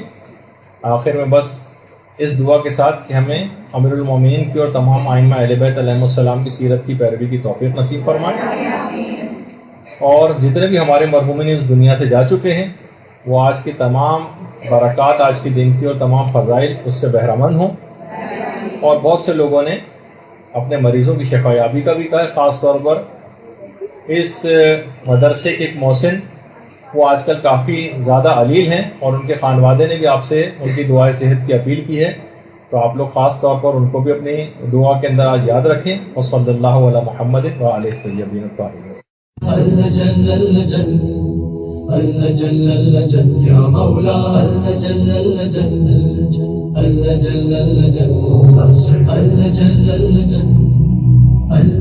يا صاحب السماء